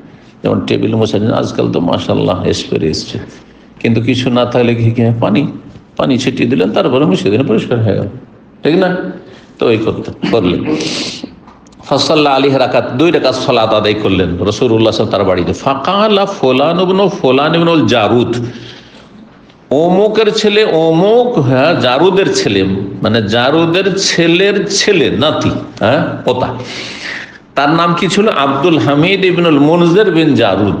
এই ব্যক্তি, ভাষ্যকারগণ বলেছেন, তিনি আনাস বিন সিরিনকে বললেন, আকানা ইউসাল্লি দুহা, নবী সাল্লাল্লাহু আলাইহি ওয়াসাল্লাম কি চাঁদের সালাত পড়তেন, দুহার সালাত পড়তেন? কালা আনাস, আনাস বলছেন মারাইতুহু সাল্লা গায়রা যালিকাল ইয়াওম। আনাস বিন মালিক রাদিয়াল্লাহু তাআলা থেকে বর্ণনা করে, আনাস বিন সিরিন বর্ণনা করেছেন, তবে আনাস বিন মালিক থেকে বলছেন আমি ওই দিন ছাড়া কখনো সলাতুল দুহা পড়তেন নবী সাল্লাল্লাহু আলাইহি ওয়াসাল্লাম দেখিনি। আনাস বিন মালিক একদিন দেখেছেন, একদিন বয়ান করেছেন। ইবনে উমর দেখেননি, আয়েশা রাদিয়াল্লাহু দেখেননি, যে যেমন দেখেছেন তেমন বয়ান করেছেন। তাহলে আমাদের কাছে তিনজন সাহাবীর হাদিস আসলো। জি, তারপরে ইবনে উম্মে হানির আসলো, বরং চারটা আসলো। জি, 34 নম্বর অধ্যায় বাবুর রাকাতান কাবলা যোহর। এই অধ্যায় হচ্ছে যোহরের আগে 2 রাকাত পড়া সম্পর্কে, যোহরের আগে 2 রাকাত সালাত সম্পর্কে। 1180 নম্বর হাদিস ইবনে উমর রাদিয়াল্লাহু তাআলা আনহু থেকে। এটি প্রসিদ্ধ হাদিস জোহরের সুন্নত সম্পর্কে বা 5 ওয়াক্ত সালাতের সুন্নাতের আতিবা সম্পর্কে। হাফেজতু মিনান নবী 10 রাকাতিন, আমি নবী সাল্লাল্লাহু আলাইহি ওয়াসাল্লামকে 10 রাকাত সুন্নত সালাত মুখস্থ রেখেছি, সুরক্ষিত রেখেছি, সংরক্ষণ করে রেখেছি। হেফজ করা মানে সংরক্ষণ করা। হ্যাঁ, কি রাকাতানে কাবলা জোহর, জোহরের আগে 2 রাকাত, রাকাতানে বাদাহা, হ্যাঁ জোহরের পরে 2 রাকাত, রাকাতানে বাদাল মাগরিব ফাইতি, মাগরিব পরে 2 রাকাত বাড়িতে, ওয়া রাকাতানে বাদাল ইশা ফাইতি, আর ইশা পরে 2 রাকাত বাড়িতে। এখানে চলে আসলো সাথে সাথে বাড়িতে।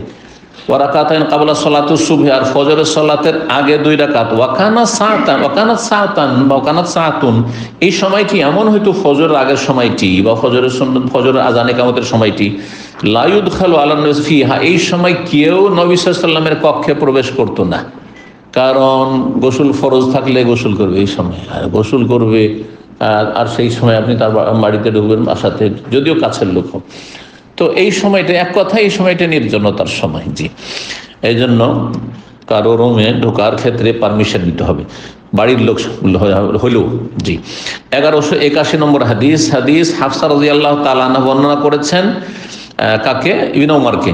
আন্নাহু কানা ইয আযানাল মুয়াজ্জিন, যখন মুয়াজ্জিন আযান দিত, তালাল ফজর, ফজর হয়ে যেত, সাল্লা রাকাতাইন, 2 রাকাত ফজরের সুন্নতের আতিবা বা সুন্নাতে মুআক্কাদা পড়তেন। 1182 নম্বর হাদিস, হাদিস বর্ণনা করছেন মা আয়েশা রাদিয়াল্লাহু তাআলা আনহা, বলছেন আন্নান নবী সাল্লাল্লাহু আলাইহি ওয়াসাল্লাম কানা লা ইয়াদাউ আরবান কাবলা যোহরে, যোহরের আগে নবী সাল্লাল্লাহু আলাইহি ওয়াসাল্লাম 4 রাকাত ছাড়তেন না। এটা কি বর্ণনা করলেন? মা আয়েশা। তো আয়েশা রাদিয়াল্লাহু তাআলা যোহরের আগে যেদিন দেখেছেন 4 পড়তে দেখেছেন, কিন্তু ইবনে উমর যখন দেখেছেন 2 দেখেছেন। এর বুঝতে পেরেছেন? যে যেমন দেখেছেন এই ক্ষেত্রেও ওই রকমই বয়ান করেছেন। তো যোহরের আগে তাহলে দ্বিতীয় সুন্নাত প্রমাণিত হলো, সেটা হচ্ছে আগে 4 পড়া। কিন্তু 4 এক সালামের হাদিস গতকালকে বলেছি, আল্লামা আলবানী বা বেশ কিছু মুহাদ্দিসরা দুর্বল বলেছেন। এই জন্য জায়েজ 1 সালাম হইলে উত্তম হচ্ছে সালাতুল লাইল ওয়ান নাহারে মাসনা, দিন রাতের সালাত 2 করে সালাম ফিরা। জি, এটি হচ্ছে অধিকাংশ ওলামাদের মত। ওয়া রাকাতানে কাবলাল গাদাতে, ফজরের আগে 2 রাকাত। এই ছিল জোহরের আগের সুন্নতের অধ্যায় 34। 35 নম্বর হচ্ছে বাবুস সালাতে কাবলাল মাগরিব, মাগরিবের আগে সালাত আদায় করা। মাগরিবের আগে কোনো নামাজ আছে কিনা? নফল আছে। আজান একামত, যে কোনো আজান একামতের মাঝখানে কি আছে? নফল আছে, তার মধ্যে মাগরিবও আছে। তার মানে মাগরিবে যে আমাদের দেশে আজানের সাথে সাথে একামত, এটা সুন্নতের খেলাফ। সময় দিতে হবে কমপক্ষে, যারা মসজিদ আছে তাদেরকে 2 রাকাত সালাত আদায়ের। যারা মসজিদে আসেনি, উজু করছে, উজু করে এসে সালাত প্রথম রাকাত যাদের ধরতে পারে সময় দিতে হবে। কেউ বাথরুমে আছে, টয়লেটে আছে, তাদেরকে সুযোগ দিতে হবে। বাসা থেকে আজান শুনেছে, এখন আসছে, তারা যাতে করে জামাতটা ধরতে পারে। এই সমস্ত হিকমত ফায়দা থেকে বঞ্চিত রাখে আমাদের দেশের এক শ্রেণীর লোকেরা মাগরিবে সাথে সাথে একামত দিয়ে, যেটা একেবারে সুন্নতের খেলাফ, একেবারে সুন্নতের খেলাফ। অথচ রমজানের করে, রমজান ইফতারের জন্য ঠিকই করে না? জি। 1183 নম্বর হাদিস, হাদিস আব্দুল্লাহ বিন বুরাইদা বর্ণনা করছেন, বলছেন হাদাসানি আব্দুল্লাহ আল মুজানি, আব্দুল্লাহ মুজানি বর্ণনা করেছেন নবী সাল্লাল্লাহু আলাইহি ওয়াসাল্লাম থেকে, সাল্লু কাবলা সালাতিল মাগরিব, নবী সাল্লাল্লাহু আলাইহি ওয়াসাল্লাম বলেছেন মাগরিবের সালাতের আগে তোমরা সালাত পড়ো। সাল্লু কাবলা সালাতিল মাগরিব, সাল্লু কাবলা আলাফি সালাত। তৃতীয়বারে বললেন লিমান শাহ, যে চাইবে পড়ুক, যে চাইবে পড়ুক, মানে তাকিদ নেই। কেউ যদি পড়তে চায় পড়তে পারে, কেউ যদি সময় আছে না পড়লো বসে আছে, অসুবিধা নেই। কারাহিয়াতা আইয়াত্তাখিযাহান নাসু সুন্নাতান, কেন লিমান শাহ, যার ইচ্ছা পড়ুক বললেন? এই আশঙ্কায় যে এইটিকে লোকেরা একবারে পাবন্দির সাথে সুন্নত হিসাবে পালন করা না শুরু করে দেয়। কখনো পড়লো না, কেউ পড়লো না, নফল সালাত জি জায়েজ আছে। এই নফলে যদি কেউ বাধা দেয় তাহলে সুন্নতের খেলাফ কাজ করলো, হাদিস বিরোধী কাজ করলো। আর কেউ যদি সেটাকে জরুরি মনে করে সুন্নতের রাতেবার মত গুরুত্ব দিয়ে, সেরকম নয় আসলে নফল। 1184 নম্বর হাদিস বর্ণনা করেছেন উকবা বিন আমের রাদিয়াল্লাহু তাআলা আনহু থেকে মারসাদ ইবনে আব্দুল্লাহ আল ইয়াজনি বলছেন, আমি উকবা বিন আমের জহনির কাছে আসলাম, ফকুলতু এসে বললাম, আল্লাহ উআজ্জিবুকা মিন আবি তামিম, আবু তামিম সম্পর্কে তোমাকে আমি একটি আশ্চর্যজনক বিষয় বয়ান করব। আশ্চর্যজনক বিষয় কি? ইয়ারকাউ রাকাতাইন ক্বাবলা সালাতিল মাগরিব, সে মাগরিবের আগে 2 রাকাত পড়ছে। আজকাল হানাফি সমাজের লোকেরা এইরকম, যদি কাউকে দেখেন নাই, নতুন গ্রামে গেছেন, এখান থেকে এই হাদিস জেনে যে মাগরিবেও কি আছে 2 রাকাত নামাজ আছে, জীবনেও তারা শোনেননি বাপ দাদা 14 পুরুষ থেকে, যে যদি মাগরিবে আজান হচ্ছে, আজানটা শেষ হয়েছে আর দোয়াটা পড়ে নিয়ে আপনি শুরু করে দিয়েছেন, গোটা মসজিদের লোক আপনাকে বদনজর লাগিয়ে শেষ করে দিল। কথা বোঝা গেছে? জেহালত, অজ্ঞতার কারণে। তো এই ব্যক্তি, মানুষ না জানলে যেটা হয়, তো এও জানছিল না। কে? মারসাদ বলছেন উকবা বিন আমের সাহাবীকে যে আপনাকে একটা আশ্চর্য বিষয় বয়ান করব, অবাক করা কাণ্ড বয়ান করব। কি? আবু তামিমকে দেখছি যে মাগরিবের আগে 2 রাকাত নামাজ পড়ছে। ফাকাল উকবা বলছেন, ইন্না কুন্না নাফালু আহাদিন নবী, আমরাও নবী সাল্লাল্লাহু আলাইহি ওয়াসাল্লাম আমলে এরকমই পড়তাম। অজ্ঞতা দূর হয়ে গেল, জানিয়ে দিলেন যে আমরা পড়তাম নবী সাল্লাল্লাহু আলাইহি ওয়াসাল্লামের জামানায়। তখন তাকে প্রশ্ন করছেন সেই মারসাদ যে ফাকুলতু মা ফামায়াম নাকাল, এখন কেন পড়েন না? নবী সাল্লাল্লাহু আলাইহি ওয়াসাল্লামের জামানায় পড়তেন, এখন কেন পড়েন না? কাল আশগুলু, শুগুল মানে এই যে আপনারা এই আরবি কিন্তু এখনো ব্যবহার করছেন, পরিবর্তন হয়। ফির শুগুল মাররা কাসীর, মানে অনেক ব্যস্ততা। হ্যাঁ, শোগল, ব্যস্ততা, দুনিয়া নিয়ে ব্যস্ত হয়ে গেছি। আস্তে আস্তে এদিকে জামাত শুরু হচ্ছে, জামাত ধরবো না, কিন্তু তখন হয়তো কি আমরা ফ্রি থাকতাম। জি, আজকাল মোবাইলের ফিতনা, বড় ফিতনা। অনেকে ওই মাগরিবে 2 রাকাত পড়বে না, তখন একটু মোবাইল টিপি করবে না, এটা ব্যস্ততা নয়। ব্যস্ততা হচ্ছে যে মানুষের কৃষি কাজ আছে, হাট বাজার আছে, ব্যবসা বাণিজ্য আছে, দোকানপাট ইত্যাদি আছে। দোকান বন্ধ করতে করতে দেরি হয়ে গেল, উজু করতে দেরি হয়ে গেল, সেটা আলাদা কথা, ব্যস্ততা। যাই হোক, নফল কিন্তু নেকির কাজ।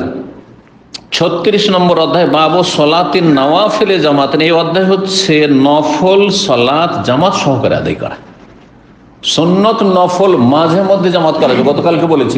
কিন্তু নিয়মিত যদি জামাত করেন, তাহাজ্জুদের নামাজ গোটা বছর জামাত করছেন স্ত্রীর সাথে, সুন্নতের খেলাফ। কিন্তু তারাবি গোটা মাস রমজানে জামাত করবেন। সলাতুল জোহা চাস্তের নামাজ স্ত্রীর সাথে অথবা ছেলে মেয়ে নিজে জামাত করেন, একদিন মাঝে মধ্যে করতে পারেন, কিন্তু সবসময় করতে পারবেন না। হাদিস বলছেন এই মর্মে আনাস বয়ান করেছেন, আয়েশা রাদিয়াল্লাহু তাআলা আনহা বর্ণনা করেছেন নবী সাল্লাল্লাহু আলাইহি ওয়াসাল্লাম থেকে, 2 জন সাহাবী থেকে বর্ণিত হয়েছে যে নফল নামাজ জামাত করে কখনো কখনো নবী সাল্লাল্লাহু আলাইহি ওয়াসাল্লাম পড়েছেন। 1185 নম্বর হাদিস বর্ণনা করছেন মাহমুদ ইবনে রবি আনসারী, তার বয়স ছিল মাত্র 5 বছর। অন্য আরেকটি হাদিস কিতাবুল ইলমে, এই সহিহ বুখারীতে গিয়েছে, তো তাতে 75 নম্বর হাদিস সম্ভবত। তো ওই হাদিসে বর্ণনা করেছেন যে তার বয়স ছিল মাত্র 5 বছর। ছোট বাচ্চা 5 বছরে নবী সাল্লাল্লাহু আলাইহি ওয়াসাল্লাম বাচ্চাদের সাথে একটু রসিকতা করতেন, আর নবী সাল্লাল্লাহু আলাইহি ওয়াসাল্লামের সবকিছু তো বরকত ছিল। তো ওই কথাই ঘটনা এখানে বর্ণনা করেছেন, আন্নাহু আকালা রাসূলুল্লাহ সাল্লাল্লাহু আলাইহি ওয়াসাল্লাম ওয়া আকালা মাজ্জাতান মাজ্জাহা ফি ওয়াজহি মিন বিরিন কানাত ফি দারিহিম। এই মাহমুদ ইবনে রবি আনসারী সে মনে রেখেছে, স্মরণে রেখেছে কি রাসূলুল্লাহ সাল্লাল্লাহু আলাইহি ওয়াসাল্লামকে, অথচ 5 বছর বয়সে নবী সাল্লাল্লাহু আলাইহি ওয়াসাল্লামকে দেখেছে। তারপরে ছোট্ট ছিল, নবী সাল্লাল্লাহু আলাইহি ওয়াসাল্লাম ইন্তেকাল করেছেন, মনে আছে আমি নবী সাল্লাল্লাহু আলাইহি ওয়াসাল্লামকে আমাদের বাড়িতে করে দেখেছি। ও আকালা মাজ্জাতান, আর বিশেষ করে তার মনে আছে একটি কুলি মানে মুখে নবী সাল্লাল্লাহু আলাইহি ওয়াসাল্লাম কূপ থেকে পানি নিয়েছেন, আর নেওয়ার পরে তার চোখে মুখে চেহারাতে কি করেছেন, কুলি করেছেন। কুলি করা, ধরেন কেউ রাগ করবে আর কারোর সাথে আপনার ঝগড়া লেগে যেতে পারে, কিন্তু যদি আদর স্নেহ করেন কাউকে, কোনো বাচ্চাকে, তাহলে সে হাসি আরো খুশি হবে না? তো দেখতে হবে যে কাকে কুলি করলে খুশি হবে আর কাকে কুলি করলে রাগ করবে। নবী সাল্লাল্লাহু আলাইহি ওয়াসাল্লাম কুলি করেছেন, যাকে দেয় কুলি করা শুরু করবে, এটা তো চলবে না, ক্ষেত্র বিশেষে। তো নবী সাল্লাল্লাহু আলাইহি সাল্লামের কুলিতে বরকত রয়েছে, সেই পানিতে বরকত রয়েছে। তো কুলি করেছিলেন ফি ওয়াজহি, তার চেহারাতে, মিন বিরিন, এক কূপ থেকে, কানাত ফি দার, তাদের বাড়িতে একটি কুয়া ছিল, সেই কুয়া থেকে পানি নিয়ে, মুখে পানি নিয়ে কুলি করেছিলেন। এটা তার মনে আছে। ওয়ানা ইবনু খামসা সানিন, আমার বয়স তখন 5 বছর ছিল, এই কথাটি কিতাবুল ইলমে আছে। 1186 নম্বর হাদিস, ওই হাদিসটাই। আর এতে কিন্তু শেষ হয়ে যাবে, সুতরাং একটু ধৈর্য ধরুন। আর ইনশাআল্লাহ তাআলা লম্বা হাদিস আমি তর্জমা করে দিচ্ছি, বেশি কোনো কথাও নাই। শুধু এতে কি আছে যে জামাত সহকারে কি পড়া, নফল নামাজ পড়ার বৈধতা। ওই হাদিসের অংশ বিশেষ বলছেন জামা মাহমুদ, ওই মাহমুদ বিন রবি বর্ণনা করছেন, আন্নাহু সামিয়া ইতবান বিন মালিক আনসারী, ইতবান বিন মালিক আনসারী রাদিয়াল্লাহু তাআলা আনহু থেকে শুনেছে, যার কথা বললাম যে মোটা মানুষ ছিলেন তিনি। ওয়াকানা মিম্মান শাহিদা বাদরান মান, বদরের যুদ্ধে নবী সাল্লাল্লাহু আলাইহি ওয়াসাল্লাম তিনি একসঙ্গে উপস্থিত হয়েছেন, তখন সুস্থ ছিলেন, শরীর ভালো ছিল। ইয়াকুল বলছেন, কুনতু উসাল্লি লিকাওমি বিবানি সালেম, বানু সালেম বংশ, যে আমার বংশ গোত্রের লোক, তাদের আমি ইমামতি করে সালাত পড়তাম, মানে আমি ইমাম ছিলাম। ওয়াকানা ইয়াহুল বাইনি ওয়া বাইনাহুম ওয়াদিন, আমার মাঝে এবং তাদের মাঝে, আমার যে বংশধর তাদের মাঝে মাঝখানে একটা ওয়াদি, উপত্যকা মানে নালা ছিল, নিচু জায়গা ছিল, একটু বর্ষা বৃষ্টি হলে পানি জমে যেত। বলছেন যে ইজা জাআতিল আমতার, আমতার মানে মাতারের বহু বলছেন, যখন বর্ষা বৃষ্টি আসতো, ফায়াশুক্কু আলাই ইজতিআজুহু কিবালা মসজিদ, তাদের মসজিদে যাওয়াটা আমার জন্য কঠিন হয়ে যেত। সেই নালা পার করে তাদের মসজিদে যাওয়াটা আমার জন্য কঠিন হয়ে যেত। মোটা মানুষ, বয়স্ক মানুষ, তারপরে আপনার দৃষ্টিশক্তি দুর্বল। বলছেন এখানে ফাজিয়াতু রাসূলুল্লাহ, আমি রাসূলুল্লাহ সাল্লাল্লাহু আলাইহি ওয়াসাল্লামের কাছে আসলাম দরখাস্ত নিয়ে। ফাকুল, তো এসে বললাম, ইন্নি আনকার তো বাসারি, আমার দৃষ্টি শক্তি দুর্বল হয়ে পড়েছে, চোখে কম দেখি। শেষ জীবনে অন্ধ হয়ে গেছিলেন তিনি রাদিয়াল্লাহু আনহু। ওয়া ইন্নাল ওয়াদি আল্লাযী বাইনি ওয়া বাইনা কওমি ইয়াসিলু, যে উপত্যকা নালা রয়েছে যেটা আমার বাড়ির মাঝে এবং আমার বংশধর গোত্রের মাঝে, ইয়াসিলু সেটা দিয়ে পানি প্রবাহিত হয়, সাইল বন্যাকে জন্য বলা হয়। ইজা জাতিল আমতার, যখন বর্ষা বৃষ্টি আসে, ফায়াশুক্কু আলাই ইজতিয়াজু, সেটা পারাপার করা আমার জন্য কঠিন হয়ে যায়। ফওয়াদের, তো সুতরাং আমি পছন্দ করি, আন্নাকা তাতি, যে আপনি আসতেন একবার, ফাতুসাল্লি মিন বাইতি, আমার বাড়িতে একটু সালাত আদায় করে দিতেন, একটু জায়গায়, একটা জায়গায় উদ্বোধন করে দিতেন, মাকানান, এমন একটি জায়গা, আত্তাখাযু মুসাল্লা, যেটাকে আমি জায় নামাজ বানিয়ে নিতাম, মানে সালাতের স্থান বানিয়ে নিতাম, প্রেয়ার হল বানিয়ে নিতাম। ফাকাল রাসূলুল্লাহ সাল্লাল্লাহু আলাইহি ওয়াসাল্লাম, বললেন সাআফালু, আমি করব, হ্যাঁ আমি করব। এখানে ইনশাআল্লাহর কথা আসেনি, এজন্য ইনশাআল্লাহ বলা ওয়াজিব নাই। যদি কেউ, অনেকে হয়তো বললো না, আপনি মনে করেন যে একটা গুনার কাজ করে দিলাম, এটা কিন্তু এখন কিন্তু এই সেন্স তৈরি হয়ে গেছে অনেকের মধ্যে।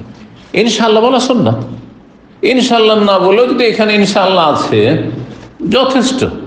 কিন্তু যদি কারো এখানে ঈমান না থাকে, আল্লাহ চাক না চাক হবে, তাহলে তো কুফর। কিন্তু বলা হচ্ছে সুন্নাত, আপনি ইনশাআল্লাহ বলবেন, এটি হচ্ছে সুন্নাত মুস্তাহাব। জি, তো নবী সাল্লাল্লাহু আলাইহি ওয়াসাল্লাম, আমি করব। জি। ফাগাদা আলাইয়া রাসূল, সকাল সকাল রাসূলুল্লাহ আমার কাছে আসেন, আবু বকরকে সাথে নিয়ে রাদিয়াল্লাহু তাআলা আনহু। বাদা মাশতাদ্দান নাহার, সেই সময় একটু দিনে রৌদ্র কি হয়ে গেছে, রোদের তাপ হয়ে গেছে। ফাস্তাজানা রাসূলুল্লাহ, রাসূল অনুমতি চাইলেন, পরের বাড়িতে গেলে তাহলে কি করতে হবে, অনুমতি নিতে হবে। ফাআযান, তাহলে অনুমতি দিলাম। ফালাম ইয়াজলিস, বসলেন না, সরাসরি। হাত্তা কাল, বললেন, আইনা তুহিব্বু আন নুসাল্লি মিন বাইতিকা, তোমার বাড়ির কোন জায়গায় সালাত পড়া তুমি পছন্দ করো, আমি পড়ে দেবো, বলো, জায়গা দেখাও। ফাআশারতু লাহু, তাকে ইঙ্গিত করলাম, ইলাল মাকান, সেই জায়গার দিকে, আল্লাযী উহিব্বু আন ইউসাল্লা ফি, যেই জায়গায় সালাত পড়া আমি পছন্দ করি বা পড়তে চাই, সেই জায়গার আমি কথা বললাম। ফাকামা রাসূলুল্লাহ সাল্লাল্লাহু আলাইহি ওয়াসাল্লাম, রাসূল দাঁড়িয়ে গেলেন। ফাকাব্বারা, তাকবীরে তাহরিমা দিলেন। ওয়াসাফাফনা ওয়ারাহু, তার পিছনে আমরা কাতার লাগাইলাম। ফাসাল্লা রাকাতাইন, 2 রাকাত সালাত পড়লেন। সুম্মা সাল্লামা, সালাম ফেললেন। ওয়াসাল্লামনা, আমরাও সালাম ফেললাম। হিনা সাল্লাম, যখন তিনি সালাম ফেললেন। জামাত করে পড়লেন না, পড়েন না? বাড়িতে সকালবেলা সালাতুদ দুহা, চাষতের নামাজ জামাত করে একদিন পড়েছেন, কিন্তু ডেইলি পড়লেন বিদআত হবে। জি, বলছেন ফাহাবাসতুহু আলা খাজিরিন ইউসনাউ লাহু, তারপরে তাকে আমি থামিয়ে দিলাম, নবী সাল্লাল্লাহু আলাইহি ওয়াসাল্লামকে এক ধরনের খাজির নামক খাবারের জন্য, এক ধরনের খাবার, গোস্ত একটু রুটি দিয়ে ভেঙে বানিয়েছেন, এই ধরনের খাবার, কোন একটি খাবার বানিয়েছিলেন খাজির নামক, সেই খাবারের জন্য থামিয়ে দেন। ইউসনা হলো যা তৈরি করা হয়েছিল বাড়িতে। ফাসামে আহলুদ্দার, তখন মহল্লার লোকেরা সবাই শুনতে পেয়েছে যে ইতবান বিন মালিকের বাড়িতে রাসূলুল্লাহ সাল্লাল্লাহু আলাইহি ওয়াসাল্লাম এসেছেন। সবার জানাজানি হয়ে গেছে। বড় ব্যক্তি যদি কোনো গ্রামে যায় আর এলাকার লোক যদি জানতে পারে, হ্যাঁ, সব ভিড় জমাবে না, জমাবে না? চিন্তা করুন, তো ওই রকমই হয়েছে। জি, তো বলছেন যে সব জানতে পেরেছে আন্না রাসূল আল-শিবাইতি, যে রাসূল আমার বাড়িতে অবস্থান করছেন। সাবা রিজালুম মিনহুম, একদল লোক একবারে ঝাঁপিয়ে পড়ে, সাবায়াসু মানে ঝাঁপিয়ে পড়েছে, একবারে দৌড় দিয়ে ছুটে চলে এসেছে। হাত্তা কাসরা রিজাল ফিল, বাড়িতে অনেক লোকের সংখ্যা হয়ে গেল, অনেক লোকের সমাগম হয়ে গেল। ফাকালা রাজুলুম মিনহুম, জনৈক ব্যক্তি বলতে লাগলো যে এত লোক সবাই চলে এসেছে নবী সাল্লাল্লাহু আলাইহি ওয়াসাল্লামের কথা শুনে যে আমাদের মহল্লায় এসেছেন অমুকের বাড়ি, মা ফাআলা মালিক, কিন্তু মালিক কোথায়? মালিক কেন আসেনি? এখানে শুধু মালিকের কথা রয়েছে, কিন্তু এই হাদিস এই সহিহ বুখারীতে 425 নম্বর হাদিস এখানে রয়েছে। আর এর পরেও কয়েকবার করে হাদিসটি আসবে, সেখানে তার বাপের নাম সহ রয়েছে, মালিক বিন দোকশন, আর কোন রিওয়ায়াতে দোখাইশেন রয়েছে, মালিক বিন দোখাইশেন বা দোকশন। এই ব্যক্তি কোথায়? ওদের গোত্রের, ইতবানের গোত্রের, আর ওই মহল্লায় বসবাস করে। সবাই দেখা করতে আসলো, কিন্তু এই লোক কেন আসলো না? মা ফাআলা মালিক, মালিক কি করলো? মালিক কেন আসলো না? লা আরাহু, তাকে দেখতে পাচ্ছি না কেন? ফাকালা রাজুলুম মিনহুম, ওই গোত্রেরই একজন লোক, জনৈক ব্যক্তি বলে উঠলো, যাকা মুনাফিকুন, ও তো মুনাফিক, ওকে না আসবে নবীর নাম শুনলে? ও আসে। যাকা মুনাফিক লা ইউহিব্বুল্লাহ ওয়া রাসূলুহু, আল্লাহ রসুলকে ভালোবাসে না, সেই জন্য তো আসেনি। গোটা মহল্লার লোক, সব বংশের লোক চলে এসছে, ও কেন আসেনি? মুনাফিক। তাহলে বোঝা গেল কারো সম্পর্কে এরকম প্রয়োজনে, কে ইমানের তাগিদে, নবীর ভালোবাসা, দিনের ভালোবাসার তাগিদে মুনাফিক বলা জায়েজ, কিন্তু ঢালাও হবে না, যাকে তাকে না, সন্দেহের ভিত্তিতে না, যদি জানা থাকে না মোটামুটি যে এইরকম তার মধ্যে মুনাফিকি আছে। মুনাফিক দুই রকম, আকীদার মুনাফিক আর আমলের মুনাফিক। জি, আমলের মুনাফিক তো হালকা বিষয়, মানে কাবিরা গুনাহ অবশ্যই, কিন্তু কুফর না। আর যদি আকীদার মুনাফিক হয় তাহলে কাফের। আর মদিনা যেগুলো ছিল সব আকীদার মুনাফিক ছিল, মানে আল্লাহ পরকালে বিশ্বাস তাদের ছিল না, তারা দুনিয়ার স্বার্থ হাসিলের জন্য সব ইসলাম গ্রহণ করেছিল। ইবনে উবাইয়ের দল কয়েকশো ছিল তারা, তার মধ্যে এই লোকটিও ছিল তাদের মন্তব্য। কিন্তু নবী সাল্লাল্লাহু আলাইহি ওয়াসাল্লাম যেহেতু ওহীর মাধ্যমে জানছেন, তিনি না না না, চলবে না, এই কথা তোমাদের অনুমান ভিত্তিক কথা বলা চলবে না, নিষেধ করলেন। আল্লাহ রসুলকে ভালোবাসে না এই লোক। ফাকালা রাসূলুল্লাহ সাল্লাল্লাহু আলাইহি ওয়াসাল্লাম বললেন, লা তাকুল যালিকা, এটা বলিও না, মুনাফিক বলিও না, নিষেধ। আলা তারাহু, তুমি কি দেখো না, লা ইলাহা ইল্লাল্লাহ বলেছে, এবং ইয়াবতাগি বিযালিকা ওয়াজহাল্লাহ, আল্লাহ সন্তুষ্টি সে কামনা করে। আমরা বাহ্যিকটা দেখবো, কার ভিতরে কি আছে না আছে, ও দেখা করতে আসলো না, হতে পারে কোন ওজোর হইতে পারে। দেখেন নবী সাল্লাল্লাহু আলাইহি ওয়াসাল্লাম ডিফেন্স করছেন, আর আমরা হাই হ্যাঁ দিতাম কথা ঠিকই, যখন আমার শ্রদ্ধাই করলো না, মূল্যায়নই করলো না, তো মুনাফিকই হবে মনে হয়। আজকাল কোরআন সুন্নাহর আলেমের সাথে কেউ যদি দেখা করতে না আসে, হ্যাঁ হ্যাঁ ও বেদাতি হবে, সেই জন্য দিলের মন্তব্য করে। না না না, মন্তব্য করি না, সন্দেহের ভিত্তিতে গুনাহগার হবে। গুনাহগার না হয় অন্তত বেঁচে থাকে, নিজেকে সেভ করে, দরকার থেকে। ও মুনাফিক যদি আর বেদাতি হয় তো ওর আমল ওর সাথে, কিন্তু আমি আমার আমল নামা কেন খারাপ করবো? সবসময় সতর্ক থাকতে হবে আমাদের। তো বলছেন রাসূলুল্লাহ, আল্লাহ সন্তুষ্টি উদ্দেশ্যে কলমা পড়েছে, আমরা বাহ্যিকটা দেখবো। ফাকাল আল্লাহ ওয়া রাসূল, তখন ওই সাহাবী বললেন, আল্লাহ এবং রাসূল বেশি জানেন না, আমরা জানি না, তবে আমার ধারণা যে মুনাফিক। আম্মা নাহনু, তবে আমরা দেখছি, ফাওয়াল্লাহি, আল্লাহর কসম করেছে, লা নারা উদ্দাহু আলা হাদিসু ইল্লা ইলাল মুনাফিকিন, তার চালচলন দেখছি যে তার ভালোবাসা প্রীতি এবং তার আলাপ আলোচনা গল্প গুজব সব দেখছি মুনাফিকদের সাথে, ওঠা বসা চলা ফিরা ভালোবাসা সব দেখছি মুনাফিকের সাথে। আমরা কি বলবো, মানে একটা লোক যদি এখানে দামামে থাকে আর যদি ও বেদাতের সাথে উঠা বসা করে আর ইসলামিক সেন্টার না আসে, তাহলে কি করে বলবেন আমি সহজে যে সহিহ আকীদা আর আপনার কোরআন সুন্নাহকে ভালোবাসে, বা এই আপনার কি করে বলবেন যে সহিহ আকীদার অনুসারী হয়েছে? স্বাভাবিক তো। এই তাদের কথাতে একটা ওজন ছিল, জি। কিন্তু যেহেতু নবী সাল্লাল্লাহু আলাইহি ওয়াসাল্লামের কাছে ওহী আসছে, তখন তার কথাই চূড়ান্ত, তার কথাই চূড়ান্ত, যে তোমরা এইভাবে হইতে পারে নবী সাল্লাল্লাহু আলাইহি ওয়াসাল্লাম সতর্কতা অবলম্বন করলেন, বলে যে না না এইভাবে বলতেন নাই, যাতে করে মানুষরা সামান্য কথাতে না কারো অপর মন্তব্য করে দেবে, বিরূপ মন্তব্য। ফাকালা রাসূলুল্লাহ সাল্লাল্লাহু আলাইহি ওয়াসাল্লাম তখন বলেছিলেন ফাইনাল্লাহা কাদ হাররামা আলান নার, এই হাদিসটি, জি লা ইলাহা ফজিলতে, আল্লাহ জাহান্নামের হারাম করেছেন এমন ব্যক্তিকে, মান কালা লা ইলাহা, যে বলবে লা ইলাহা ইল্লাল্লাহ, শুধু বললে হবে না, একটি কন্ডিশন, শর্ত আছে, এই শর্ত ভুলবেন না কখনো। ইয়াবতাগি বিযালিকা ওয়াজহাল্লাহ, যেই লা ইলাহা ইল্লাল্লাহ দেশে আল্লাহ সন্তুষ্টি চায়। লা ইলাহা ইল্লাল্লাহ মানে কি? আল্লাহ ছাড়া কোনো সত্য মাবুদ নেই। যখন আমার সত্য মাবুদ হচ্ছে আল্লাহ আর বাকিগুলো হচ্ছে দরগা দুর্গা হচ্ছে বাতিল, তাহলে আমার আকীদায় শিরক থাকবে না। হ্যাঁ, আর যখন আল্লাহ আমার মাবুদ, তো তার ইবাদত সর্বনিম্ন তো ইবাদত করব, আর সর্বনিম্ন ইবাদত হচ্ছে 5 ওয়াক্ত সালাত 17 রাকাত। কি বুঝলেন? যেই ব্যক্তি লা ইলাহা ইল্লাল্লাহ পড়ে আল্লাহকে রাজি করতে চায়, আল্লাহ সন্তুষ্টি চায়, সে বেনামাজি হইতে পারে? সহজ ভাষায় বুঝেন। একজন বলছে আমি আমার লা ইলাহা ইল্লাল্লাহ দিয়ে আল্লাহকে সন্তুষ্ট করতে চাই, আর সে 5 ওয়াক্ত বেনামাজি হইতে পারে? অসম্ভব কথা।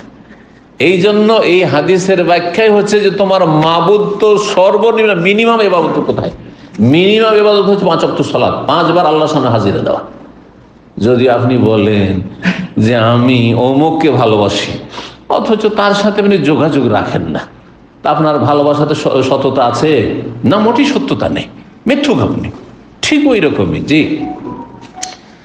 কাল মাহমুদ রাবি বলছেন ফাহাদ্দাসতুহা কওমান ফিহিম আবু আইয়ুব, তারপরে এই হাদিসটি আমি বয়ান করেছিলাম একদল লোককে, যেখানে আবু আইয়ুব আনসারী ছিলেন রাসূলুল্লাহ সাল্লাল্লাহু আলাইহি ওয়াসাল্লামের সঙ্গী, ফি গাজওয়াতিহি, তার এক যুদ্ধে, আল্লাতী তুফিয়া ফিহা, যেখানে গিয়ে আবু আইয়ুব আনসারী রাদিয়াল্লাহু আনহু ইন্তেকাল করেছিলেন। এক ঐতিহাসিক ঘটনা। আবু আইয়ুব আনসারী কে? নবী সাল্লাল্লাহু আলাইহি ওয়াসাল্লাম যার বাড়িতে প্রথম অবস্থান করেছিলেন, কারণ সবাই টানাটানি শুরু করে দিয়েছেন নবী সাল্লাল্লাহু আলাইহি ওয়াসাল্লাম উঠকে নিয়ে যাও, আমার বাড়ি নিয়ে যাবো, আমার বাড়ি নিয়ে যাও, আমার বাড়ি নিয়ে যাবো। তো নবী সাল্লাল্লাহু আলাইহি ওয়াসাল্লাম কি বলেছিলেন? দাউহা, আমার উঠকে ছেড়ে দাও, ফাইন্নাহা মামুর, আল্লাহর পক্ষ থেকে আদেশ করা আছে, যার বাড়ি থেকে বসবে আমার উঠ, ওর বাড়িতে আমি যাবো। ওট ঘুরতে ঘুরতে গিয়ে আবু আইয়ুবের উঠানে গিয়ে বসে গেল।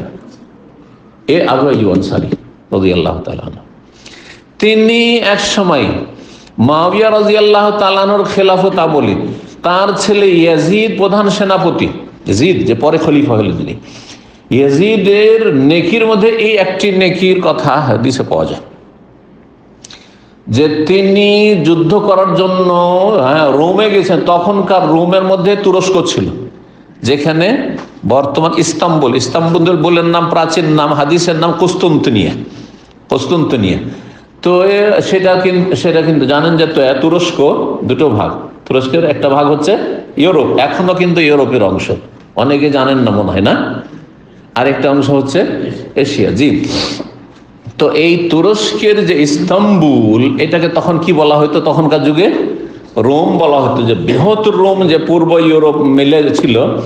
রোমান তখন আপনার পরাশক্তি, একটি বড় শক্তি, আর একটি হচ্ছে পারস্য শক্তি, দুটো শক্তি ছিল সেই যুগে, জি। তো সেই যুগে যেহেতু তুরস্কের এলাকা রোমের এতে খ্রিস্টানদের দখলে ছিল, বা খ্রিস্টানদের সেখানে রাজত্ব ছিল, ওই এলাকায় জেহাদের জন্য প্রধান সেনাপতি হিসাবে কে গিয়েছিলেন? Yazid bin Muawiya. ওই কথা আসছে, তার নামও আসছে। যেখানে গিয়ে আবু আইয়ুব আনসারী সেখানে মারা গেছেন, সেখানে কবর আছে।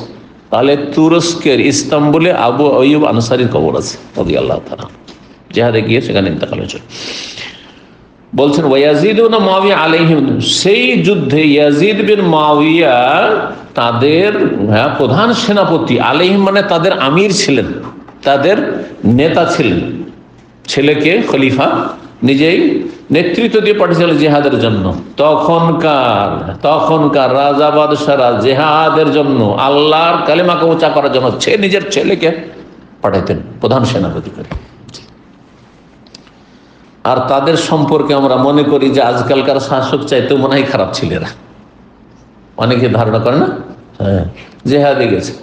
এখনকার শাসকরা জেহাদ মানে অমুসলিমরা যেমন বলছে তেমন এরাও বলছে, জেহাদ মানে জঙ্গিবাদ, জেহাদ মানে জঙ্গিবাদ। না না না, জঙ্গিবাদ আলাদা আর জেহাদ আলাদা, সন্ত্রাস আলাদা আর জেহাদ আলাদা। আপন জায়গায় জেহাদ জেহাদ আছে, কিন্তু জেহাদের শর্ত আছে। জেহাদের শর্ত ছাড়া জেহাদ চলবে না। কিন্তু জিহাদের কথা শুনলেই একবারে এমন যে ওই ইহুদি নাসারা যে টার্ম শিখিয়ে দিয়েছে, হ্যাঁ, যে হ্যাঁ টেরোরিজম টেরোরিজম টেরোরিজম, ব্যাস ওইটাই বুঝে নিয়েছেন। না না না না, কখন এটা বুঝবেন না। দুটোতে পার্থক্য রয়েছে। জঙ্গিবাদ আপন জায়গায় হচ্ছে হারাম, হ্যাঁ, চরমপন্থা, আইন নিজের হাতে নেওয়া, আর সাধারণ লোকে জেহাদ জেহাদ করে ফাসাদ করা। আর যদি শাসকের নেতৃত্ব হয়, বিজয়ের সম্ভাবনা থাকে, মুসলিম জাতি দুর্বল না থাকে, তাহলে এইসব শর্ত থাকে, তাহলে জিহাদ আপন জায়গায় শরীয়তের বিধানে প্রয়োজনে আছে। যেখানে সেখানে শুধু লড়াই করার নাম জিহাদ নাই। জি, জিহাদ মানে সর্বাত্মক প্রচেষ্টা চালা, ইসলামের জন্য প্রচেষ্টা চালানো। ইসলামের কল্যাণ কিসে রয়েছে, ইসলাম কিসে শক্তিশালী হবে, সবসময় অস্ত্র ধারণ করার প্রয়োজন হয় না। এই জন্য দাওয়া এলাকা দিনের দাওয়াতের কাজ সবচেয়ে বড় জিহাদ। দাওয়াতের রাস্তা খোলা আছে, এটা কম বড় জিহাদ নয়। যে এখানে বসে যে কোনো জায়গায় পৃথিবীতে বসে সারা দুনিয়ার যে কোনো বাড়িতে যখন অন্তরে কথা নামিয়ে দিতে পারে। এমন এক দেশে সোশ্যাল মিডিয়াতে এমন এক লোক আপনার আলোচনা শুনলো যে সে নিজের বাড়িতে থেকে মুসলমান হয়ে গেল। হচ্ছে না, হচ্ছে না? অথচ জীবনে দেখা হবে না তার সাথে। এর চেয়ে বড় জিহাদ কি করে হইতে পারে, যেটা অস্ত্র দিয়ে কোনোদিন হইতে পারে না, অত দূর যেতেই পারবেন না। তো আবু আইয়ুব আনসারী রাদিয়াল্লাহু তাআলা আনহু ছিলেন, ইয়াজিদ মুআবিয়া ছিলেন, হ্যাঁ, আর তারপর কোথায় ছিলেন? বিআরদির রোম, রোমের ভূমিতে, রোম দেশে। তো রোম দেশ তখন ওটাকে বলা হতো তুরস্ক। ফানকারাহা আলাইয়া আবু আইয়ুব, আবু আইয়ুব তখন আপত্তি তুলেছিলেন। কিসে, কোন বিষয়ে? হ্যাঁ, এই যে এই হাদিস সম্পর্কে, যে জামাত করে সালাত আদায় করার এই ঘটনা সম্পর্কে, যেটা এখানে এসছে। তখন বলছেন, আর তারপরে হ্যাঁ হ্যাঁ আসল বিষয় ছিল লা ইলাহা ইল্লাল্লাহর ফজিলত, লা ইলাহা ইল্লাল্লাহর ফজিলত। কারণ বিষয়টি লা ইলাহা ইল্লাল্লাহ যে অন্তরস্থল থেকে খলুসিয়াতের সাথে পড়বে আল্লাহর সন্তুষ্টির জন্য, তাকে আল্লাহ কিসের উপর হারাম করেছেন? জাহান্নামের উপর হারাম করেছেন। এটা সাধারণ মানুষ তো মোটা খায়, মোটা বুঝবে, ওই অল্প মনে করবে জাহান্নামে হারাম হয়ে গেছে, লা ইলাহা ইল্লাল্লাহ পড়ে নিচ্ছি, জাহান্নামের উপর আমি হারাম হয়ে গেছি। কিন্তু তার শর্ত যা আছে, শর্তটা কিন্তু বুঝে না সাধারণ মানুষকে, শর্তটা বুঝতে হবে। তো যাই হোক, এই হাদিসটা শোনার পরে আবু আইয়ুব আনসারী বলছেন, না না না, লা ইলাহা ইল্লাল্লাহ ফজিলতে জাহান্নাম দিলে হারাম করে, আর মেলা ফরজ ওয়াজিব আছে কিছু আদায় করলো না। কালা ওয়াল্লাহি মা আযুন্নু রাসূলুল্লাহ কালা মা কুলতা কাত্তু, আল্লাহর কসম করে বলছে আমার ধারণা হচ্ছে যে রাসূল এমন কথা বলেনি যা তুমি বলছো। এই যে লা ইলাহা ইল্লাল্লাহ ফজিলত বয়ান করছো, এটা নবী সাল্লাল্লাহু আলাইহি ওয়াসাল্লাম মনে হয় বলেননি। কে বললেন? আবু আইয়ুব আনসারী। ফাকাবরা যালিকা আলাইয়া, বলছেন এই মাহমুদ বিন রাবি যেহেতু ছোট্ট বাচ্চা ছিলেন এক সময়, আর তারপরে বড় হয়েছেন, বলছেন আমাকে খুব কষ্ট লাগলো, যে আমাকে তো অপদস্থ হইতে হলো যে নবী সাল্লাল্লাহু আলাইহি ওয়াসাল্লাম এরকম কথা বলেননি, তুমি বয়ান করছো। আর তুমি সেই সময় ছোট ছিলে, কি শুনেছো না শুনেছো বয়ান করছো তুমি। আমাকে খুব কষ্ট লাগে। ফাজাআলতু লিল্লাহি আলাইয়া, তখন আল্লাহর জন্য আমি প্রতিজ্ঞা করলাম যে ইনসাল্লামানি, আমাকে আল্লাহ যদি সহি সালামত রাখেন আর ফিরে যায় এই জিহাদ থেকে, হাত্তা আকফলা মিন গাজওয়াতি, এই যুদ্ধ থেকে ফিরে যাব, এই যে রোম দেশে এসেছি, তুরস্কে এসেছি, আন আসাল আনহা ইতবান বিন মালিক, আবার ইতবান মালিককে গিয়ে এখনো বেঁচে আছেন তিনি মদিনায়, সরাসরি জিজ্ঞেস করব। ইন ওয়াজাদতুহু হাইয়ান ফি মসজিদে, যদি তাকে জীবিত অবস্থায় পাই তার জাতির, তার মহল্লার মসজিদে গিয়ে, আবার যেখানে শুনেছিলাম সেখানে গিয়ে কি করব? আবার জিজ্ঞেস করব। ফাকাফাল, তো ফিরে আসলাম। ফাহালাল তো বিহাজ্জাতিন ওয়া বিউমরাতিন, হজ অথবা উমরার আমি ইহরাম বাঁধলাম। দূরে ছিলেন তাহলে, তো দামেস্কে ছিলেন হয়তো সামদেশে। সুম্মা সিরতু, তারপরে রওনা দিলাম, হাত্তা কাদিমতুল মাদিনা, মদিনা আসলাম। ফাআতাইতু বানি সালেম, বানি সালেম গোত্রে ওই যে মহল্লায় গেলাম ওইখানে। তারপর ফায়দা এতবান, দেখলাম যে এতবান বিন মালিক আছেন, কিন্তু শাইখুন আমা, বৃদ্ধ হয়ে গেছেন আর দুই চোখের অন্ধ হয়ে গেছেন। এই যে আসলাম শেষ জীবনে, ইউসাল্লি লিকওমি, কিন্তু নিজের মহল্লা লোকের ইমামতি করছেন তিনি। ফালাম্মা সাল্লামিনা সালাতে, যখন সালাত থেকে সালাম ফিরলেন, সাল্লাম তো আলাইহি, তাকে সালাম করলাম। ও আখবার তো, আর তাকে জানাইলাম, মান আনা, আমি কি, আমি মাহমুদ বিন রবি, ওই যে নবী সাল্লাল্লাহু আলাইহি ওয়াসাল্লাম আপনার বাড়ি এসেছিলেন আর ওইখানে করে যে কুল্লি করেছিলেন আমার চেহারাতে, এইসব বয়ান করলাম। সুম্মা সাআলতু আন যালিকাল হাদিস, তারপর এই হাদিস সম্পর্কে জিজ্ঞেস করলাম যে নবী সাল্লাল্লাহু আলাইহি ওয়াসাল্লাম কি লা ইলাহা ইল্লাল্লাহর ফজিলত এমন কথা বলেছেন। ফাহাদ্দাসানি, হে আমাকে ওইভাবেই হাদিস বয়ান করলেন। কাম্মা হাদাসানি আউয়াল মার, যেমন প্রথমবার বয়ান করেছেন অনেক বছর আগে, সেম ওই কথাই বয়ান করলেন তিনি। আর একটি হাদিস, একটি অধ্যায় রয়েছে 37 নম্বর অধ্যায়, বলছে বাবু তাতাওয়ু ফিল বাইত। এই অধ্যায় হচ্ছে বাড়িতে সুন্নত নফল পড়া। বাড়িতে সুন্নত নফল পড়া সম্পর্কে বলে এটি হচ্ছে উত্তম 5 ওয়াক্তে, কিন্তু মসজিদে পড়লে জায়েজ, বাড়িতে পড়লে বেশি নেকি। 1100 একটি হাদিস রয়েছে। আর আল্লামা আলবানী নিয়েছেন সহিহুল জামেতে, যে কেউ যদি বাড়িতে সুন্নত পড়ে তাহলে 25 গুণ বেশি পাবে। যেমন ফরজ যদি মসজিদে পড়ে তাহলে 25 বা 27 গুণ বেশি পাবে, তেমনই সুন্নত যদি বাড়িতে পড়ে তাহলে 25 গুণ সব বেশি পাবে। এই হাদিসটা এখানে মনে রাখতে পারেন। ইবনে ওমর রাদিয়াল্লাহু তাআলা আনহু বর্ণনা করে বলছেন, কালা রাসূলুল্লাহ সাল্লাল্লাহু আলাইহি ওয়াসাল্লাম বলেছেন, ইজআলু বিন ফি বুয়ুতিকুম মিন সালাত, তোমাদের বাড়িতে কিছু কিছু সালাত আদায় করিও। কিছু অংশ সালাত কোথায় পড়িও? বাড়িতে পড়ি, মানে ফরজ নয় যে মাঝে মাঝে জোহর আসর পড়বেন, মাগরিব পড়বেন, ইশা পড়বেন, না ওইরকম না, ফজর পড়বেন। সুন্নতগুলি, তাহাজ্জুদ ইত্যাদি ইত্যাদি, সালাতুল দুহা। ওয়ালা তাত্তাখিযুহা কুবুরান, বাড়িকে তোমরা কবর বানিয়ে দিও না। কবর বানিয়ে দিও না কেন বললেন? কারণ কবরের ওপর বা কবরস্থানে গিয়ে সালাত পড়া জায়েজ নয়। ওই রকমই বিধান করে দিল বাড়িকে, যে বাড়িতে কোনোদিনই কোনো নামাজ পড়ো না পুরুষ লোকেরা, শুধু মহিলা পড়ে না। মাঝে মাঝে বাড়িতেও পুরুষ লোকও সুন্নাত নফলগুলি পড়বেন, যাতে করে কবরস্থানের মতো না হয়ে যায়, বাড়িতে বরকত হয়।